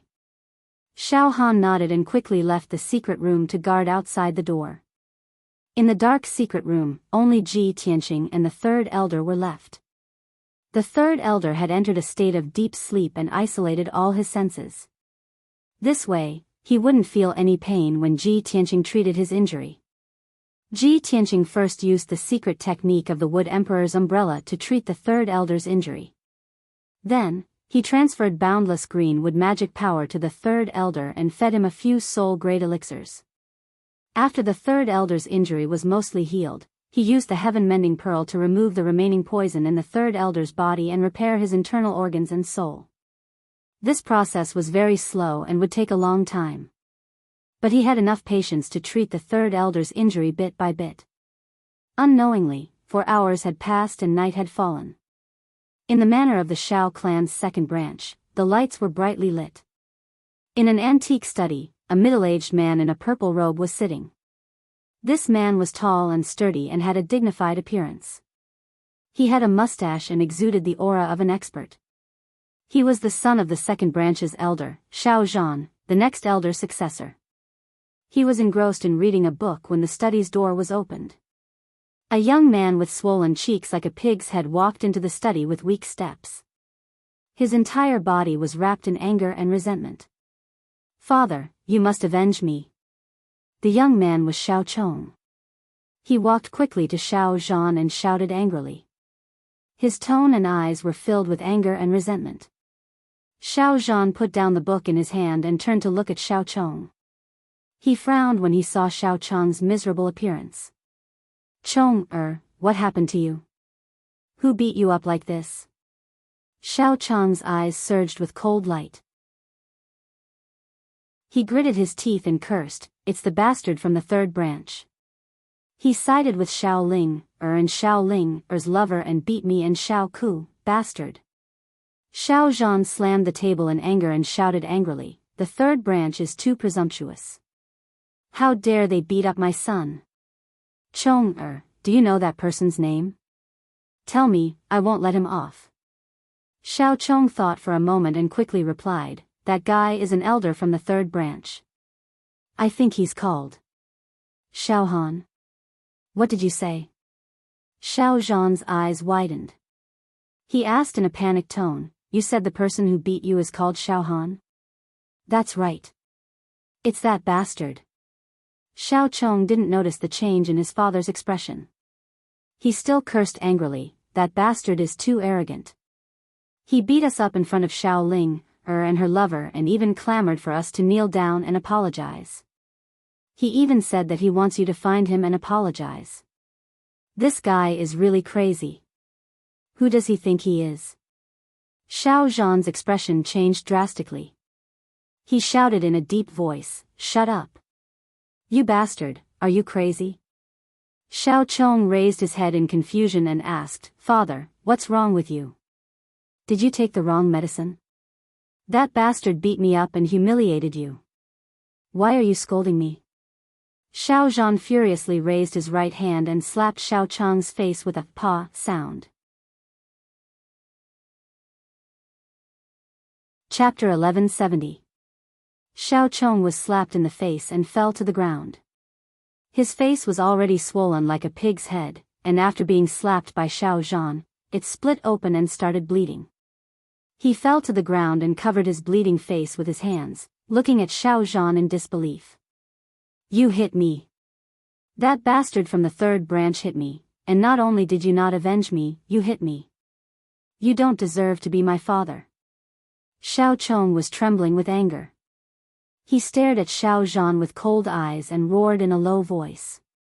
Xiao Zhan was so angry that he almost vomited blood. He stood up with a bang, and his whole body was filled with rage. He scolded in a low voice, "Bastard, are you still so stubborn? Wake up for me and think carefully about the name, Xiao Han. What do I have to think about?" Xiao Chong stared back at him and roared even more furiously, "Isn't he just a bastard from the third branch? Isn't he just living for a few more decades? You always brag about how powerful you are, but now that your son is being bullied, you don't even dare to fart. You only dare to hit me. I'm going to tell my mother, and I'm going to the law hall to ask the law elder to judge for me." As he spoke, Xiao Chong got up from the ground and was about to rush out of the study. "Get back here." Xiao Zhan was so angry that his face turned purple. He waved his sleeves and pulled Xiao Chong back. He grabbed Xiao Chong's collar and shouted angrily, "Xiao Chong! Are you trying to get us killed? Calm down and think about who Xiao Han is. He's the pride of the Xiao clan, the pillar of the Xiao clan. Is he someone you and I can offend?" The agitated Xiao Chong suddenly thought of something when he heard Xiao Zhan's reminder. "Xiao Han. Xiao Han. Is he that Dong Lin divine general?" Xiao Zhan shouted in a cold voice, "Nonsense. Who else could it be?" "It's him." Xiao Chong was dumbfounded.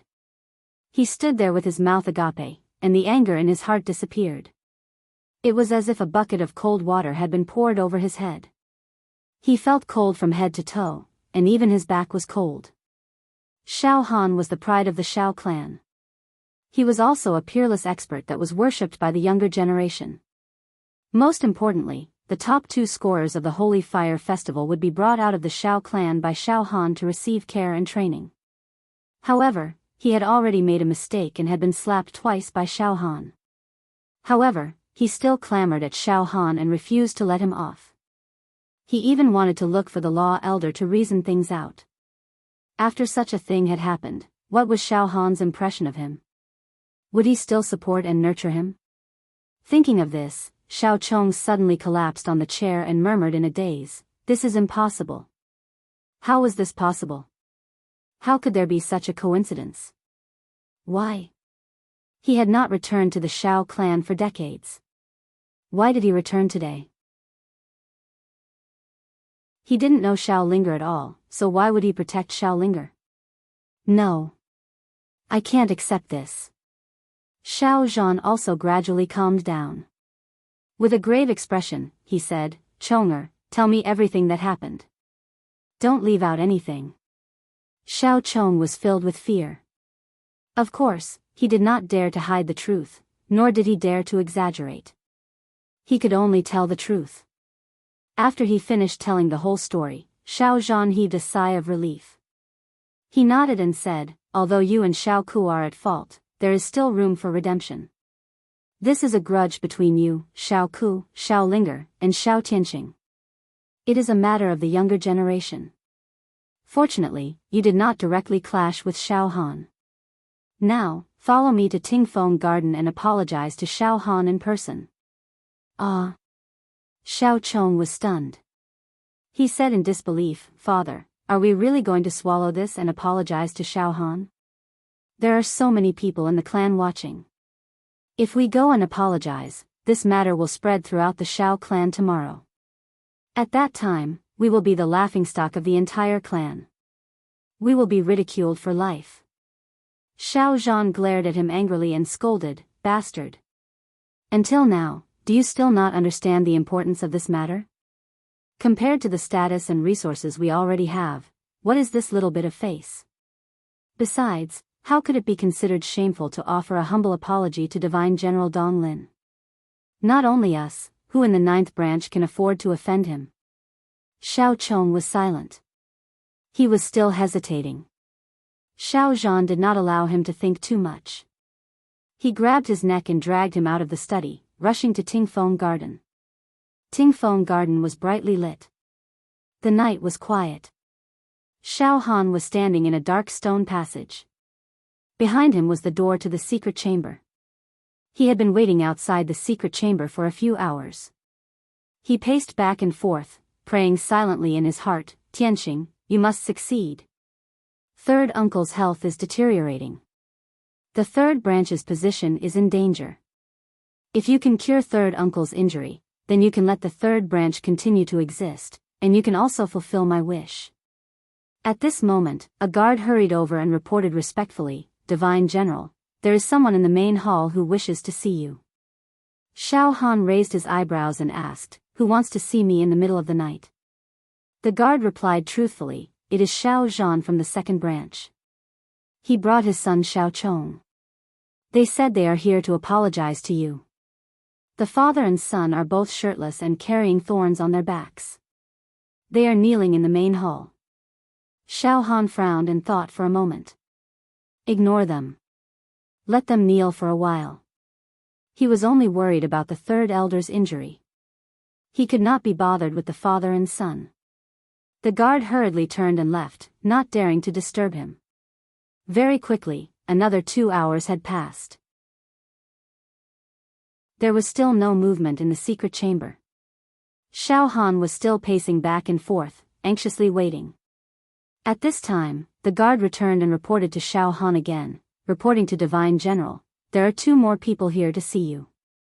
Xiao Zhan frowned unhappily and asked, who is it this time? The guard replied, it is Xiao Ku and his son. They are also shirtless and carrying thorns on their backs. They are kneeling in the main hall and asking for forgiveness. Xiao Han frowned and sneered disdainfully, these guys are quite sensible. They really don't care about their reputation and come here to apologize.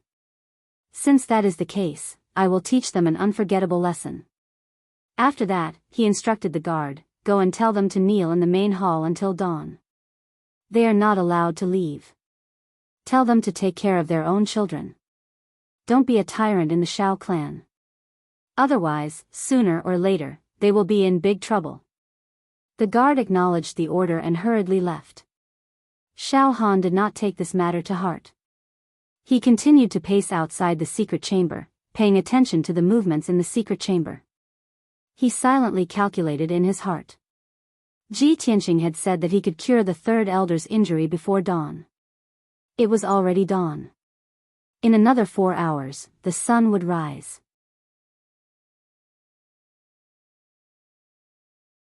Chapter 1171. The night was dark and the cold wind was blowing.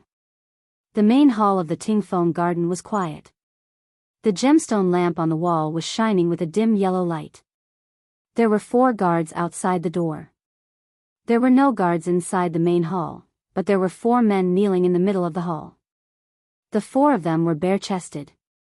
Their hair was loose behind their backs and there were several thorny vines on their backs. They were led by 2 middle-aged men. They were both in the 7th or 8th level of Sky Origin stage. They looked dignified and extraordinary. They were the fathers of Xiao Zhan and Xiao Ku. The other two young men had swollen cheeks like balloons. They looked embarrassed and funny. Without a doubt, they were Xiao Chong and Xiao Ku. Xiao Zhan and Xiao Ku's fathers were kneeling in front. Xiao Chong and Xiao Ku were kneeling behind their fathers. The four of them were kneeling without moving. They lowered their heads and looked like they were waiting to be punished. The cold night wind blew into the hall, messing up the four people's hair. The cold air assaulted their bodies, causing them to shiver uncontrollably. However, they did not dare to move. The four of them looked terrible. Their emotions were complicated and their eyes kept changing. The reason why they had such a reaction was because a guard had come to convey Xiao Han's message. Damn Xiao Han. He didn't want to see us and made us kneel until dawn. Xiao Zhan whispered and said angrily, even if he is the Donglin Divine General, he is still a disciple of the Xiao clan. We can't forget our roots. He can show off outside, but he dares to be so arrogant in the clan. He has gone too far. Xiao Ku's father also agreed. He whispered, this is just a grudge between the younger generation. Is there a need to make it so serious? Xiao Han is too protective. He humiliated us in order to protect his nephew. Xiao Zhan said with a gloomy expression, I originally thought that Xiao Han would forgive us just because we came to ask for forgiveness and put on an act. That would be the end of this matter. I didn't expect Xiao Han to be so heartless. He made us kneel for a whole night. When news of this spreads, everyone in the clan will laugh at us. Xiao Ku's father smiled bitterly and whispered, but we are already here. We can't just leave, can we? If that's the case, not only will we be humiliated for nothing, this matter won't be resolved, and will offend Xiao Han even more. Xiao Zhan sighed and said, yeah. Since we've already come to confess, we should finish what we started. I hope we can resolve this matter completely. There are still 4 more hours before daybreak. Let's endure it a little longer. Xiao Ku's father nodded and remained silent. Behind the two of them, Xiao Chong and Xiao Ku were also communicating with their eyes and discussing with each other via voice transmission. Xiao Ku, what happened to your face? Why are your injuries more serious than before? Don't mention it. I went back and told my father about this and asked him to avenge me. I didn't expect him to slap me twice in anger. Xiao Chong, aren't you the same? Humph. It's all that bastard Xiao Han's fault. He hasn't come back for over 20 years, but he suddenly came back yesterday. He's a senior, a dignified divine general of the East Woods, but he dares to attack a junior. He doesn't care about his status at all. He doesn't have the demeanor of an expert at all. Yes. Xiao Han, this fellow was too overprotective. He was simply unreasonable. Unfortunately, he has a high position and great power. None of us can afford to offend him. I'm so angry. Humph. We can't afford to offend Xiao Han, but can't we afford to offend his nephew? That guy called Tian Xing looked like an idiot who had a golden exterior but was actually rotten inside. That guy only knows how to boast and deceive girls with flowery words. He doesn't even have the guts to fight with us. What a piece of trash. What ability does he have? Isn't he just relying on Xiao Han's protection? He actually dares to show off in our clan and seduce Xiaolinger. He deserves to die. Xiao Ku, we have to find a chance to teach that guy a lesson these few days. We have to make him lose face and run out of the Xiao clan with his tail between his legs. That's right. I also hate him to the core. I can't wait to step on him and crush him to death in front of everyone. But, we have to plan carefully. We can't leave any evidence behind. Otherwise, Xiao Han will punish us again. Let's meet up tomorrow and find a few more brothers to discuss this matter together. 2 pairs of father and son and 4 Sky Origin stage experts knelt in the main hall silently, each with their own thoughts. Time passed silently, and 4 hours passed very quickly. The sky outside the main hall finally lit up. The sky was bright. The two pairs of father and son had knelt in the main hall for the whole night. Their hearts were filled with anger and resentment. Seeing that the sky was finally bright, the four of them were finally free. They all let out a long breath. They quickly got up and walked out of the main hall. They left Tingfeng Garden as if they were escaping. At the same time, Xiao Han, who was pacing back and forth outside the secret chamber, finally stopped. The heavy door of the secret chamber suddenly made a muffled sound and slowly opened. Xiao Han immediately turned around and looked into the secret chamber with bright eyes. His face was full of anticipation. When the door of the secret chamber opened, Ji Tianqing, who was wearing a white robe, walked out tiredly. Xiao Han quickly went up to him and asked expectantly, "Tianqing, how is it?" Ji Tianqing nodded and smiled. Third Elder's injuries are 80% healed. It's not a big problem. He will be completely healed after a few more months of rest. Hearing this, Xiao Han's eyes lit up and he clenched his fists excitedly. That's great. Tianqing, you are indeed the disciple of the godly doctor. You actually cured Third Elder's hidden injuries that have troubled him for more than 100 years. Thank you so much. I, Xiao Han, will remember your kindness in my heart and will never forget it. As he spoke, Xiao Han sincerely bowed to him, expressing his most sincere gratitude. Ji Tianqing helped him up and smiled. You don't have to be so courteous. You helped me enter the Xiao clan and I helped you to cure Third Elder. This is also my way of returning the favor. Alright, I'll leave the rest to you. I'm going back to my room to rest. Alright. You must have been tired last night. I'll send someone to bring you to rest. Xiao Han quickly called for a guard and brought Ji Tianqing to rest. He then entered the secret chamber to check on Third Elder's condition. He saw that Third Elder was still lying on the ice bed in deep sleep. His entire body was wrapped in a layer of faint green light. His originally aged skin had regained its jade-white luster. His withered and yellow face had also become younger by a few decades. It was as though he had regained his youth. The hidden injuries and deadly poisons hidden in his body had all been removed. Not only that, Third Elder's strength had also recovered to its peak state. His aura was very stable and powerful. He was like a normal second-level soul cultivation realm expert. There was no difference. Before last night, he was still in his twilight years with only 3 years of life left. But now, he was full of energy and vitality. It would not be a problem for him to live another 500 years.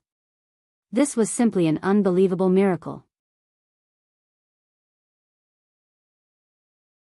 Chapter 1172. Not long after, the green light on Third Elder's body dissipated. He woke up from his deep slumber and slowly opened his eyes. Xiao Han hurriedly approached him and asked with concern, "Third uncle, you're finally awake. How do you feel?" It was as if the Third Elder had fallen asleep. He didn't know what had happened. Where's Tianqing? Has the treatment ended? He sat up from the frozen jade bed, moved his limbs, and used his soul to check the condition of his body. With one look, he was instantly stunned. Oh my God! My injuries are all healed? Isn't this too unbelievable? Where's Tianqing? Did he really heal all of my injuries? The Third Elder let out a cry of surprise as he touched his body to check the condition of his body. He also found that his skin was no longer old, and his appearance had returned to his youth. Even the magic power in his body was surging, and his vitality was boundless. Even if he lived for another 500 years, he would not age like before. Such a huge change made him so excited that he could not control himself. He was so excited that his face was flushed red, and his eyes were covered with a layer of mist. If it did not happen to him, how could he believe in such a miracle? Third Elder was so excited that he could not control himself.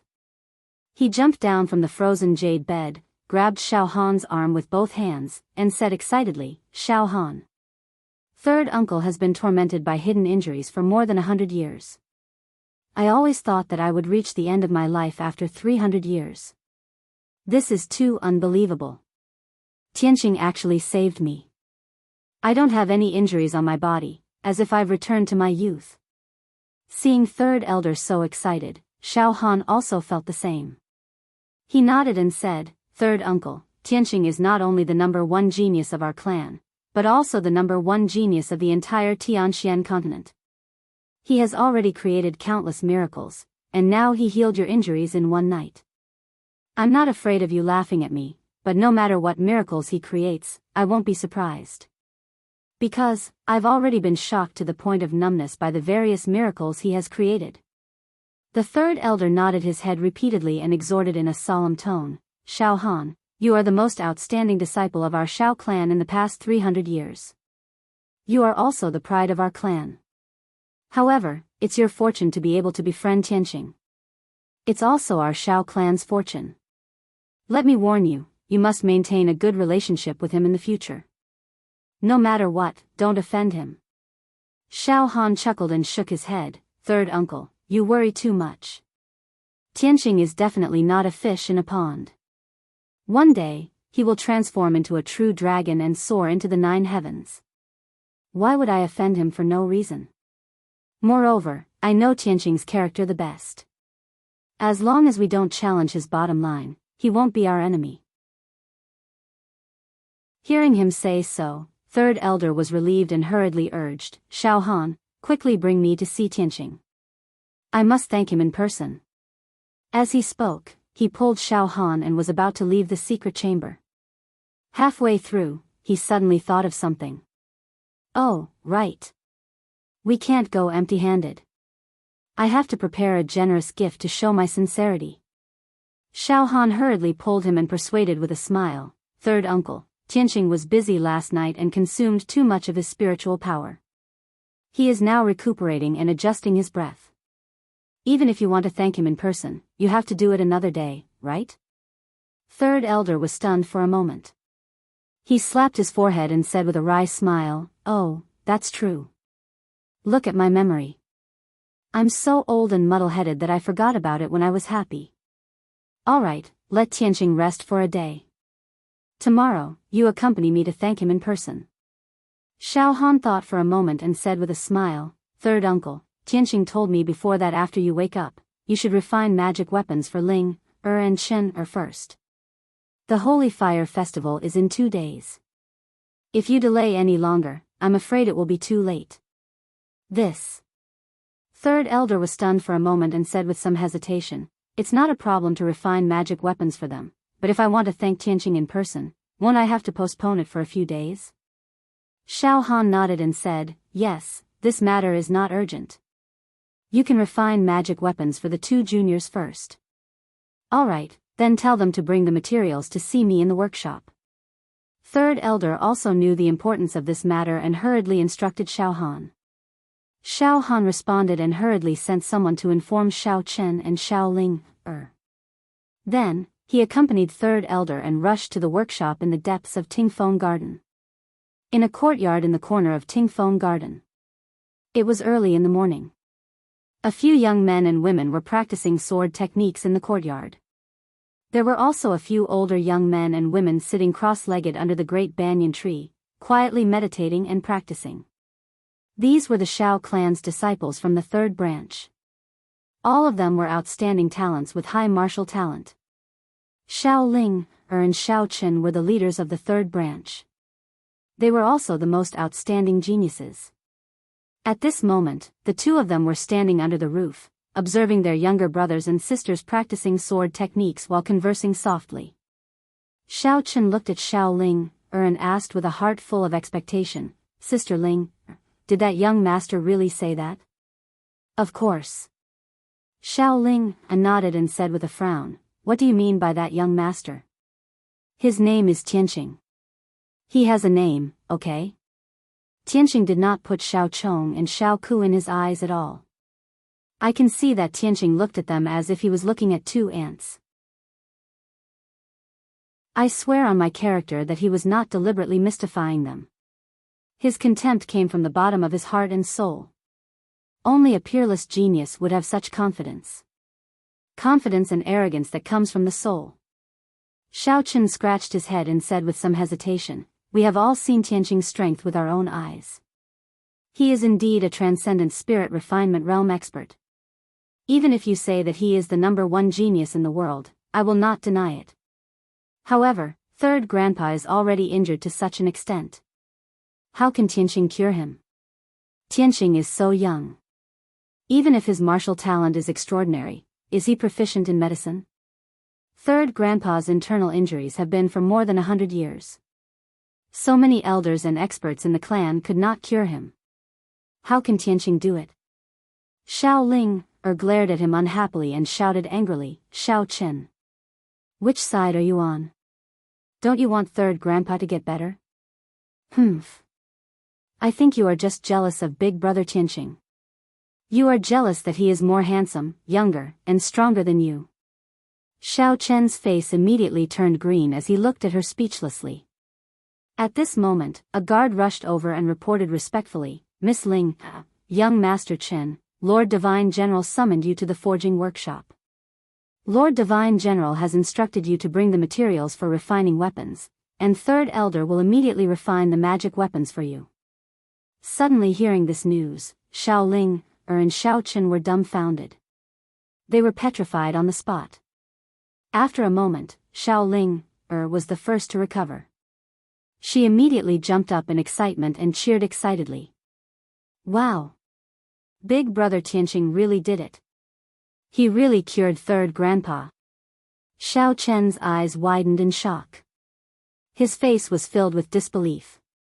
He looked up at the sky with lifeless eyes and cried out involuntarily, "Oh my God! That guy actually created a miracle? He is so strong and his medical skills are so heaven-defying. Is he still human?" As soon as he finished speaking, Xiaoling glared at him and even stomped on his foot. "Hey! How can you say that? If big brother Tianqing is not human, then what is he?" After saying that, she angrily flung her sleeves and stepped out of the house, walking out of the courtyard. Chapter 1173. Xiaochen explained to Xiaoling along the way.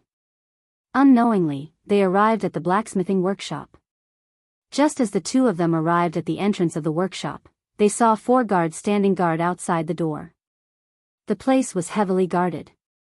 Spiritual energy fluctuations kept coming from the blacksmithing workshop. There were also surging and berserk earth flame essence chi flickering continuously. Clearly, the previously quiet blacksmithing workshop was finally going to start refining. The last bit of worry in Xiaochen's heart vanished without a trace. When Xiaochen followed Xiaoling into the blacksmithing workshop, he saw Xiaohan standing in the hall. Not far away, there was a 30-meter-tall black cauldron wrapped in a layer of 5-colored spiritual light. Intense flames kept rising from the cauldron. The hale and hearty third elder with a head full of white hair stood in the air above the black cauldron. He continuously sent out beams of light with his palms, injecting vast magic energy into the cauldron. Xiaochen and Xiaoling looked up at the third elder. When they saw that he looked 10 years younger, brimming with energy and vast magic energy, they immediately revealed expressions of disbelief. If they had not seen it for themselves, the two would not have believed that the third elder had undergone such a drastic change in just one night. This was simply inconceivable. At the same time, Xiaohan shouted with a dignified expression, "What are the two of you still standing there for? Don't waste time. Quickly hand over the materials and let the third elder refine the magic treasure for you." Only then did the two recover their wits. They quickly took out the tailbone and eyeball of the cloud-modeled beast, as well as several sets of metal materials from their spatial rings. Xiaohan waved his hand and sent out a beam of 5-colored light, sweeping up all the materials and handing them to the third elder.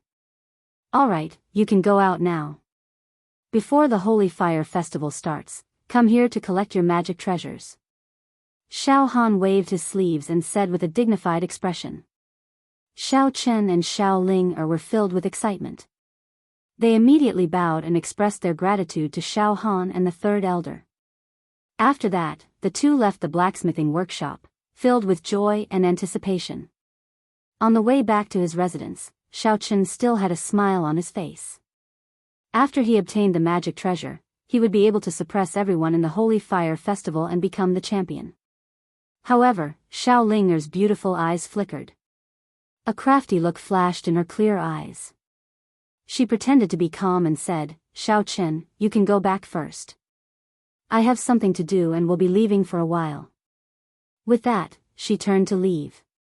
Xiaochen immediately stopped and asked in confusion, "Little sister Ling, where are you going?" The night after tomorrow is the Holy Fire Festival. The third elder is refining magic treasures for us. We should prepare well. Oh, you must be looking for young Master Tianqing, right? Xiao Linger instantly frowned and glared at him angrily. What does it have to do with you? Go prepare yourself. As she spoke, she quickly ran away, and her figure quickly disappeared at the end of the bluestone path. Xiao Chen stood in place and looked at her back as she left. He felt a little sour in his heart. He muttered in a somewhat desolate manner, "Why does little sister Ling Er look like she is going to meet her lover? Did she really fall in love with that guy? If that's the case, I wonder how many young disciples will be heartbroken." As soon as he finished speaking, he shook his head with a bitter smile, turned around, and left. Xiao Ling asked around in Tingfeng Garden and found out that Ji Tianqing and Xiao Han lived in Pine Tree Courtyard. This courtyard had a quiet and secluded environment and was filled with spiritual energy. It was one of the best courtyards in Tingfeng Garden. Only the most distinguished people could live in it. Normally, juniors like Xiao Ling and Xiao Qin did not have the qualifications to come here. When she entered Pine Tree Courtyard and stood outside Ji Tianqing's room, she was immediately stopped by two guards. One of them bowed to Xiao Ling and said expressionlessly, "Miss Ling, our clan's distinguished guest lives here. Please do not disturb him." Xiao Ling had already expected this. She said seriously, "I don't need you to remind me. I am here on Uncle Xiao Han's orders to find Big Brother Tianqing to discuss some matters. Move aside." She was exceptionally intelligent and had a nimble mind. Lying was naturally easy for her. The two guards looked at each other, not daring to confirm if her words were true or false. After hesitating for a moment, they could only step back and move aside. "Miss Ling, please." Xiao Ling revealed a faint smile. She pushed open the door and entered the room. The room was very quiet. There was no one in the spacious and bright living room. There was also no one in the side bedroom and study. Xiao Ling walked around the room, but she did not see Ji Tianqing anywhere. Big Brother Tianqing clearly lives here. He should be in his room. Where did he go? She muttered doubtfully. Suddenly, a calm and gentle voice sounded from behind her. "Miss Ling, are you looking for me?" This voice sounded abruptly and right next to her ear. It immediately gave Xiao Ling a fright. She suddenly turned around and saw that Ji Tianqing had appeared behind her without her knowing. He was so quiet that she did not notice him at all. Ji Tianqing still looked the same as before. He was wearing a white robe, his long hair reached his waist, and his entire body emitted a transcendent and noble aura. The corner of his mouth held a faint smile. At that moment, Xiao Ling looked at him from such a close distance and was actually somewhat stunned. Only when Ji Tianqing stretched out his hand and waved it in front of her eyes did she come back to her senses. She hurriedly lowered her head. Her expression was slightly embarrassed and shy. She explained somewhat uneasily, "Big Brother Tianqing, I'm sorry. I didn't mean to disturb." Ji Tianqing nodded slightly. He still had a calm expression as he said, "It's fine. I just finished recuperating. If you have something to say, just say it." Xiao Ling was suddenly speechless. Her heartbeat sped up again. She did not know what to say. Previously, she was only agitated for a moment and wanted to find Ji Tianqing to thank him in person. But now that she saw Ji Tianqing, her mind went blank and she forgot about this matter. Ji Tianqing could not help but reveal a smile when he saw that she was usually mischievous but slightly stupid in front of him. Miss Ling, you probably came to find me to thank me in person, right? Ah. Right. Xiao Ling only remembered the reason after he reminded her. She hurriedly nodded and said, I just wanted to thank Big Brother Tianqing in person. Ji Tianqing said with a calm expression, it's nothing. You don't have to thank me. Xiao Ling was at a loss again. Her beautiful eyes looked around, but she did not know what to say. However, Ji Tianqing looked at her with a smile, waiting for her to get down to business. This made her feel even more awkward and uneasy. Finally, Ji Tianqing took the initiative to speak. Miss Ling, this is my first time in the Shao clan. I have nothing to do and want to take a stroll outside. Can you be my guide? Xiao Ling's eyes immediately lit up. She hurriedly nodded and said, of course I'm willing. It's Ling's honor to be able to serve Big Brother Tianqing. She happily agreed and hurriedly brought Ji Tianqing out of the pine tree courtyard and strolled around Tingfeng Garden. The two of them chatted as they walked. It did not take long for them to walk around Tingfeng Garden. Hence, under Ji Tianqing's request, Xiao Ling brought him out of Tingfeng Garden. Chapter 1174. Ji Tianqing and Xiao Ling flew through the Shao clan, crossing several mountain ranges and plains. Every time they passed by a place, Xiao Ling would tell Ji Tianqing about the interesting things that happened in those places when she was young. 2 hours later, the two of them were a few hundred miles away from the breezing garden and stopped at a dark green mountain. The two of them landed in the valley and looked up at the tall mountain. They saw a silver waterfall pouring down from the peak of the mountain. The 300-meter-wide torrent poured down with a rumbling sound, splashing up a mist that filled the sky and creating a loud rumbling sound in the valley. The sunlight shone on the jade-white waterfall, reflecting a dazzling radiance. It looked exceptionally dreamy and blurred. Xiao Ling pointed at the majestic waterfall and the deep pool below it. She smiled and said, Big Brother Tianqing, this is the Flying Star Waterfall. We often played here when we were young. Back then, everyone liked to come here to play in the water and dive into the deep pool to catch fish. Later on, when we grew up, we practiced our swordsmanship and inner strength under the waterfall. Those 2 years were too tough. Now that I think about it, it still feels like yesterday. Xiao Ling's face revealed a look of reminiscence. Her smile was very sincere and clean. Ji Tianqing nodded and said emotionally, every martial arts genius has a story of extraordinary hardships and hardships behind them. The sharpness of a treasured sword is sharpened, and the fragrance of plum blossoms comes from the bitter cold. Only martial artists who never admit defeat and have gone through countless trials and tribulations can become experts. Xiao Ling nodded in agreement. She looked up at his face and asked with bright eyes, Big Brother Tianqing, can you tell me about your past? Ji Tianqing's lips curled into a smile. My story? There are too many. Which one do you want to hear? Xiao Ling thought for a while and said with a smile, when I was 15 or 16. Ji Tianqing's body trembled, and a strange look flashed in his eyes. He was about to reject her when the sound of something breaking through the air came from the entrance of the valley. 6 young martial artists in luxurious clothes flew across the sky at lightning speed and landed in the valley. Swish! Swish! Swish! The 6 of them landed beside Ji Tianqing and Xiao Ling, surrounding the two of them. Xiao Ling's expression instantly went grim when she saw these 6 young disciples, and her beautiful face was covered in frost. The 6 of them were the best in the 2nd branch and the 5th branch of Shao clan. They were all in their early 20s and had reached the 3rd level of Sky Origin stage. The 2 people in the lead were Xiao Chong and Xiao Ku. Though their cheeks were no longer swollen and funny as they had been the day before. However, a few bloodstains could still be seen on their faces. The 2 of them stared coldly at Ji Tianqing, sneering. Brat, just now, this young master's informant came to report that you and Xiao Ling walked out of Tingfeng Garden together. This young master didn't quite believe it, I didn't expect you to be so thick-skinned and shameless. You've progressed so quickly.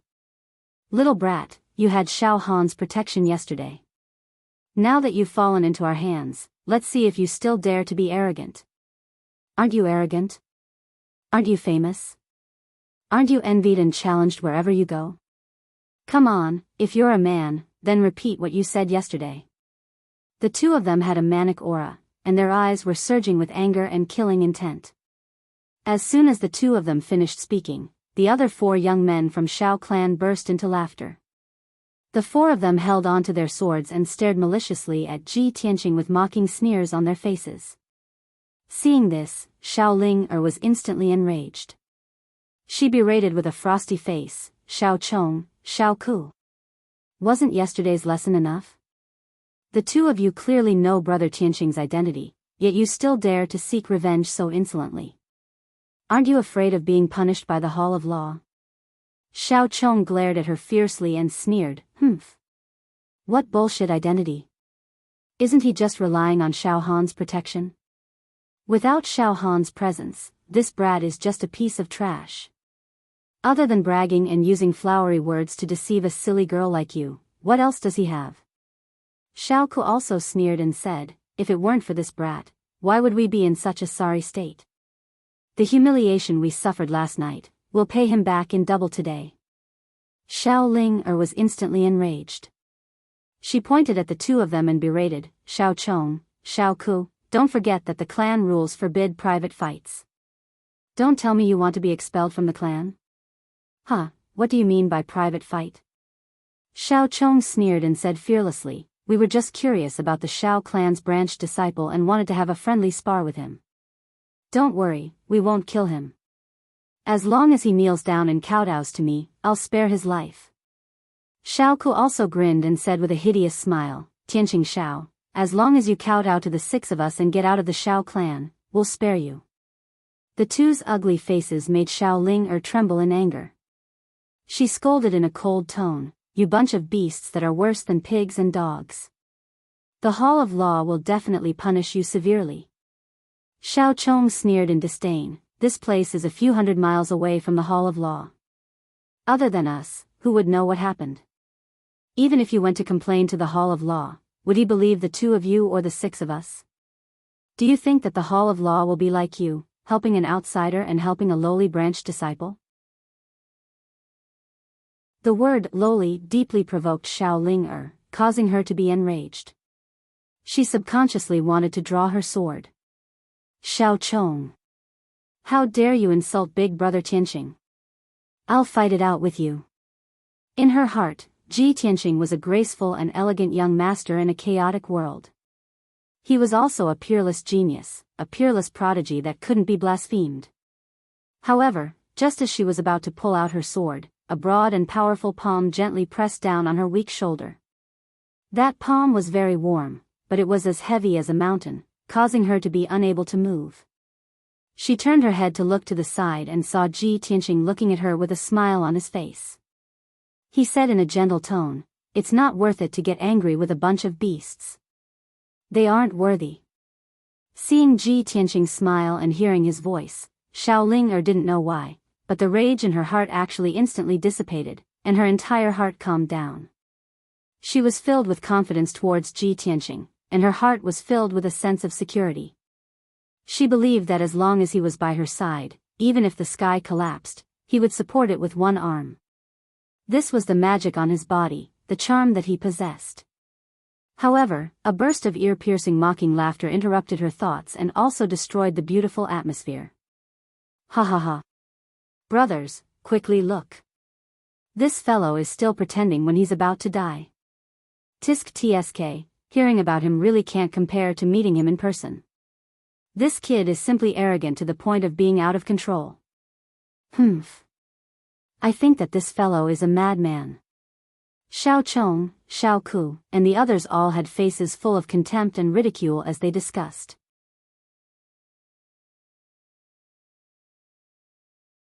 Chapter 1175. Ji Tianqing's words made everyone quiet down instantly. Xiao Chong, Xiao Ku, and the rest were stunned as they looked at him strangely. After a while, everyone came back to their senses and burst into laughter. Ha ha ha. I'm dying of laughter. This guy is really crazy. I think he even forgot his own surname, right?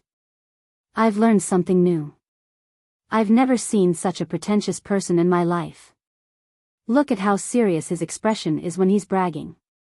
Even he believes it himself. I'm completely convinced. This guy is already possessed. The crowd roared with laughter as they mercilessly mocked him. Ji Tianqing's expression was still indifferent as he said in a cold tone, I originally didn't want to bother with you bunch of clowns, but you pestered me again and again. Then I can only give you a lesson that you'll never forget. Xiao Chong, Xiao Ku, and the rest burst into laughter again. The expressions on their faces became more and more ferocious, and the murderous aura on their bodies became heavier. But at this moment, Ji Tianqing's expression suddenly changed. He stood on the spot without moving. His hands were behind his back, and he had the posture of a powerhouse. But a dazzling white light gushed out of his body and instantly divided into 6 parts, enveloping Xiao Chong, Xiao Ku, and the rest. Swoosh! Within the white light, there was a vast and majestic soul energy.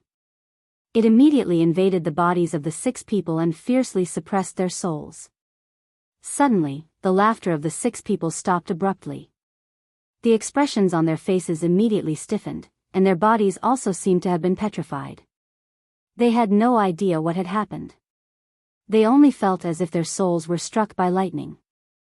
Their minds went blank on the spot, and they lost the ability to think. In the next moment, unparalleled pain came from the depths of their souls, causing their bodies to tremble like a sieve. Their legs went soft, and they knelt on the ground. Ah! The 6 people were suffering the most terrifying pain in their lives.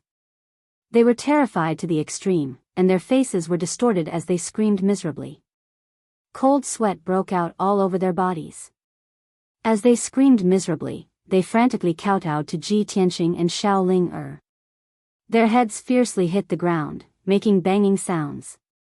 In just a few breaths of time, the ground was dented by their heads, and a few bluestones were smashed into powder. Everyone kowtowed until their heads were full of blood. Their bodies were soaked in cold sweat, and hot yellow water was also coming out of their pants. They looked extremely miserable. Xiao Ling was dumbstruck at that moment. Her clear eyes opened wide, and her heart was filled with shock. She simply couldn't believe that these 6 fellows who were incomparably arrogant just a moment ago were now crazily kowtowing and begging for mercy as if they had seen the most terrifying demon god in the world. This was just too dreamy. Ji Tianqing looked at the crowd expressionlessly. His eyes were as calm as water, without the slightest ripple. A bunch of trash. I haven't even made a move yet, and you're already so scared. How pitiful. His voice was indifferent as he spoke. After which, he turned around and left with Xiao Ling. Even when he and Xiao Ling flew out of the valley and disappeared into the horizon, Xiao Chong, Xiao Ku, and the others were still kneeling on the ground, frantically kowtowing in pain and fear. After a long while, everyone finally regained their senses and hurriedly got up from the ground. They were all still in shock as they sized each other up. They saw that everyone's faces were covered in blood, and their hair was disheveled. Moreover, their clothes were soaked, and they were emitting the stench of feces and urine. They were simply in an extremely sorry state. Everyone recalled Ji Tianqing's words and instantly felt extremely humiliated. They even had the thought of committing suicide. Ah! My illustrious reputation is all ruined. Xiao Tianqing. I'll never let you go, you bastard. Bastard. I don't know what sorcery he used to bewitch our minds and make us kowtow to him. He deserves to die. Everyone roared with grief and indignation as they cursed crazily. After a long time, Xiao Chong and Xiao Ku gradually calmed down. Their eyes flickered with resentment. Xiao Ku lifted his sleeve to wipe the blood off his face. His face was livid with anger as he asked in a deep voice, Xiao Chong, Xiao Tianqing humiliated us like this. I swear I won't stop until I destroy his reputation. Xiao Chong was so angry that his face turned purple. He asked in a cold tone, "Then, what method do you have to wash away today's humiliation?" Xiao Ke's eyes were filled with rage as he said with resentment, "It's still the same method as back then. I want him to suffer all kinds of humiliation during the Holy Fire Festival and be expelled from the Xiao clan like a stray dog." Hearing this, Xiao Chong immediately grinned coldly. "That's right. Xiao Chen's elder brother was ruined by us just like that. If not for the third elder trying his best to protect and plead for mercy, he would have been expelled from the Xiao clan long ago. Even so, he is now a lowly odd-job worker, only able to work in the mines. Xiao Tianqing, that bastard, is just a branch family disciple. Even with Xiao Han's protection, he will not be able to escape the fate of being expelled from the clan." Xiao Ke nodded and exchanged glances with Xiao Chong. Both of them revealed sinister and resentful smiles. Ji Tianqing and Xiao Ling flew out of the valley and continued to fly towards the depths of the Xiao clan. After the two of them flew out for 250 kilometers, Xiao Linger stopped and stood in the sky above a dense forest. "Elder brother Tianqing, this is as far as we can go. We can't go any further." Ji Tianqing looked ahead and saw a towering mountain that was over 10,000 meters tall at the end of the horizon 50 kilometers away. That towering mountain was shrouded in white clouds and thick fog. It looked very mysterious and emitted a majestic aura that could suppress the world. It was like a pillar that supported the sky in this alternate dimension. He asked doubtfully, "What's wrong? Why can't we go any further?" Xiao Linger hesitated for a while before explaining softly, "Elder brother Tianqing, that is our Xiao clan's forbidden ground, the Pillar of Heaven's mountain. It is said that the Xiao clan's old ancestor resides there." "Oh. The Xiao clan's old ancestor's residence?" Ji Tianqing raised his eyebrows as a playful look flashed in his eyes. Xiao Ling nodded and pulled his arm. Her eyes were clear as she said, "Elder brother Tianqing, let's go back. Ling knows how to brew tea. I will brew this year's spirit heart tea for you." Ji Tianqing smiled and waved his hand. "There's no need to go through so much trouble. The Holy Fire Festival is coming soon. You have to prepare well. Don't you want to leave the Xiao clan? Then you can't disappoint everyone." Xiao Linger's eyes lit up when she heard that. She raised her head and asked, "Elder brother Tianqing, will you leave the Xiao clan after the Holy Fire Festival?" "Yes." Ji Tianqing nodded slightly. "If I get the top 2 in the assessment and leave the Xiao clan, will I be able to see you often in the future?" Ji Tianqing only smiled and didn't answer. Xiao Ling was certain of the answer in her heart. She clenched her small fist and said firmly, "Elder brother Tianqing, don't worry. I will definitely get the top 2 in the assessment. I won't let you down." Ji Tianqing smiled and said, "Then you should go back and prepare. I will walk around by myself." Xiao Ling didn't doubt him at all. She quickly nodded and agreed. After bidding farewell, she flew back.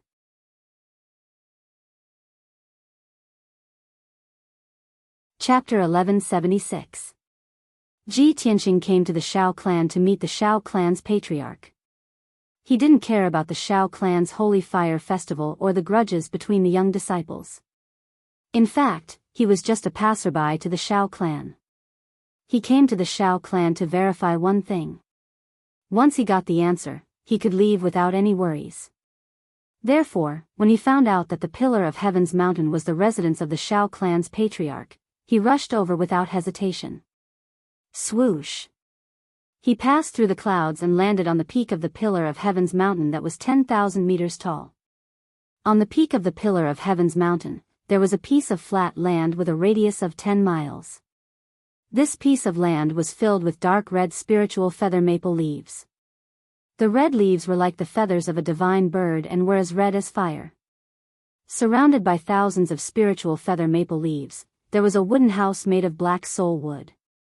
The wooden house had 2 floors and about 6 to 7 rooms. An invisible soul-grade array protected the entire wooden house. Even after thousands of years, it wouldn't decay. Every room in the wooden house had its own defensive array that contained the power of space. They all had their own mysteries. In the small courtyard outside the wooden house, there was a 300-meter-tall green maple tree. The tree trunk was 30 meters thick and the wide tree crown covered an area with a radius of 10,000 feet. Pieces of dark green maple leaves fell from the tree crown, sprinkling in the quiet little courtyard, making rustling sounds. Under the 1,000-year-old tree, there was a green stone table and 2 stone stools. On the table, there was a chessboard with hundreds of black and white chess pieces. Beside the table, there was a green jade pot filled with bejeweled nectar that emitted an intoxicating fragrance. A skinny old man in a black robe with white hair that reached his waist was sitting on the stone stools like a withered tree. He didn't move at all. His aura was extremely restrained, like an ordinary person. There wasn't even any aura of life on his body. He was like a piece of withered wood. Regardless of whether one looked at him with the naked eye or spiritual consciousness, one would mistakenly think that he was an old man who had passed away. However, Ji Tianqing's spiritual energy could detect that the black-robed old man's spiritual energy was as vast as the sea. He could vaguely sense that the white-haired old man's spirit power seemed to have reached the peak of the soul refinement realm and was only a step away from entering the essence soul supremacy realm. The black-robed old man sat under the tree. His white hair and black robes were covered with dozens of green maple leaves. No one knew how long he had been sitting under the tree, but he hadn't moved at all. He stared at the chessboard on the table without any ripples in his eyes. He held a black chess piece in his right hand. It hovered in the air and did not fall down. Ji Tianqing lightly stepped into the small courtyard and walked towards the Qing maple tree. The black-robed old man's back was facing him. He didn't seem to have noticed his arrival and remained motionless. Moments later, Ji Tianqing walked under the green maple tree and stood beside the black-robed old man. He cupped his hands in greeting and said, "Junior Ji Tianqing pays his respects to the Shao clan's patriarch." Without a doubt, this black-robed old man was the Shao clan's patriarch. He ignored Ji Tianqing and continued to stare at the chessboard with a focused gaze.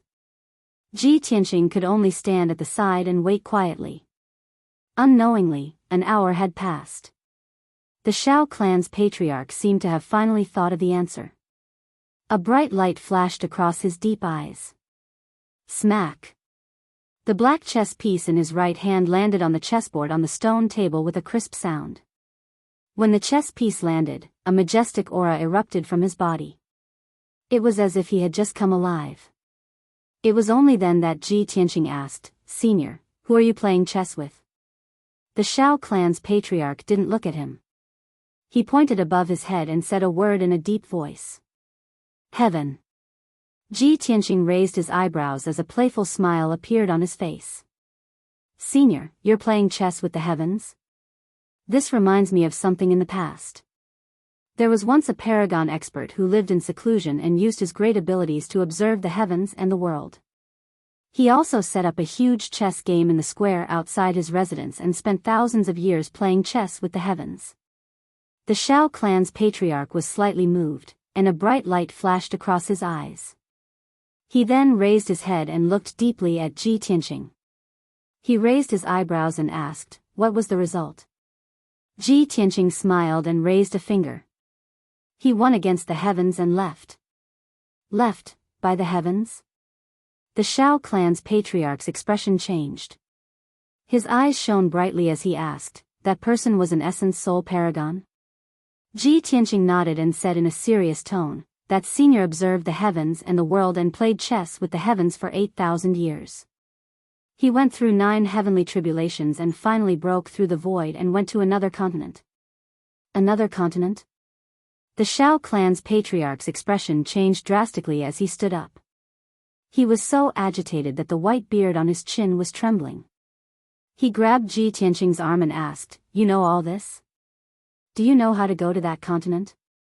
Is it only by entering that continent can one see the secrets of the heavenly tribulations and becoming a saint?" Obviously, the Shao clan's patriarch knew very little about the other continent, but he yearned for it. Ji Tianqing shook his head lightly and said calmly, I have just entered the soul-tempering stage and have only heard about the other continent recently. I know very little about it. How would I know the way to go to that continent? The Shao clan's patriarch nodded slightly and calmed down. He sat back down on the stone bench. He looked at Ji Tianqing expressionlessly and asked in a deep voice, "You are the Ji Tianqing that Shao Han mentioned in the letter?" "That's right, I am," Ji Tianqing replied in a manner that was neither servile nor overbearing. The Shao clan's patriarch said calmly, "No matter how famous you are in the middle ground, it has nothing to do with me. The Shao clan has never interfered in the affairs of the continent. This old man has already ordered Shao Han to bring you here after the Holy Fire Festival. You came uninvited and trespassed into my cave abode. Aren't you afraid that I will punish you?"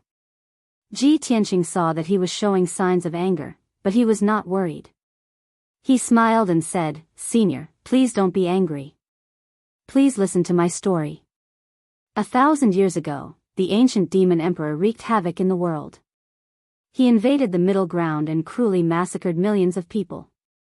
At that time, a peerless prodigy appeared in the human race. He single-handedly defeated the army of 1,000,000 demons and killed the ancient demon emperor with one sword. He sealed him in the Tianshan region. A few years later, the chaos of the demons was quelled, and this peerless prodigy became the publicly acknowledged strongest person in the continent. With just one sword, he broke all the laws in the world and killed all the strong enemies. Everyone in the world called him Kenshin." Hearing this, the Shao clan's patriarch's expression changed drastically. His deep eyes surged with light, and his expression became extremely solemn. Ji Tianqing continued, "Everyone thinks that Kenshin is arrogant, cold, and heartless. He will never take in disciples in his life. However, very few people know that although Kenshin does not take in disciples, he once guided a few young talents and taught 4 young geniuses. Among the 4, one of them happened to have the surname Shao. Senior, don't you think this is very coincidental?" After saying that, he looked at the Shao clan's patriarch with a smile. The Shao clan's patriarch frowned. His entire body was wrapped in a layer of coldness, and a majestic divine spirit power was accumulated in his body. He stared at Ji Tianqing warily and asked in a cold voice, "Kid, who are you? How do you know this secret?" Ji Tianqing looked straight at him. His chest was open, and he said righteously, "The successor of the sword god." "Ha ha ha ha."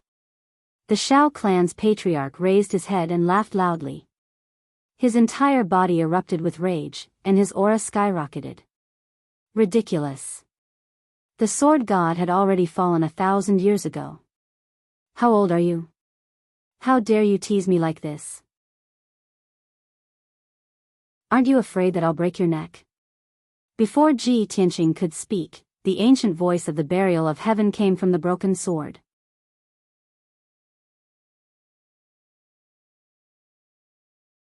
Chapter 1177.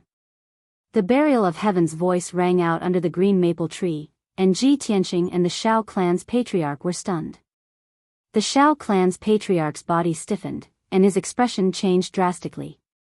His deep eyes were filled with disbelief. He thought that he had heard wrongly and was somewhat unsure. After being stunned for a while, he muttered, "What a familiar voice. Could it be the burial of heaven?" Ji Tianqing also came back to his senses. His gaze was a little strange as he looked at the Shao clan's patriarch with a half-smile. He thought to himself, "Dumbo? Why would the burial of heaven call him that?" In his opinion, the Shao clan's patriarch had single-handedly created the huge Shao clan, and his own strength had reached the peak of the spirit refinement realm. He was comparable to the human race's imperial tutor. How could such a godlike figure have such a cliché nickname? Wasn't this too down to earth? At that moment, the broken sword flew out and floated in front of the Shao clan's patriarch.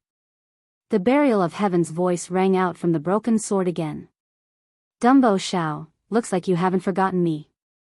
The Shao clan's patriarch saw the broken sword with his own eyes and heard the burial of heaven's voice. He was so excited that his face was flushed red, and his eyes were filled with excitement and surprise. "Burial of heaven. It's really you. It's unbelievable. I didn't expect to see you again after 1,000 years. The unparalleled surprise made his excited voice tremble a little, and the white beard on his chin also trembled. The burial of heaven's tone was a little playful as he asked, Dumbo Shao, 1,000 years have passed. Have you gone to heaven? Ahem. The excited Shao clan's patriarch's face flushed red, and he hurriedly coughed twice to hide his awkwardness. Ji Tianqing's interest was piqued when he saw his strange expression and awkward expression. He thought to himself, what kind of joke is this? Looks like the Shao clan's patriarch had a story when he was young. To resolve the awkwardness, the Shao clan's patriarch hurriedly changed the topic and asked, Burial of heaven, I haven't seen you for 1,000 years. How did you become like this? Why was the divine sword broken? Also, is Master really like what the legends say? Did he really fall long ago? Burial of heaven said leisurely, it's a long story. The Shao clan's patriarch opened his eyes wide and looked at the broken sword expectantly. It's fine, I have enough time. You can tell me slowly. After Master left, I have been diligently cultivating day and night. I have not let down Master's guidance and teachings. Unfortunately, not long after I reached the soul-refining realm, news of my Master's death spread throughout the continent. I traveled across the entire continent and spent more than 200 years searching through all kinds of ancient ruins and forbidden grounds. I only wanted to find a way to leave the Tianxian land. I really want to verify the authenticity of the news and investigate the truth of the matter. The Shao clan's patriarch recounted the past in a low voice.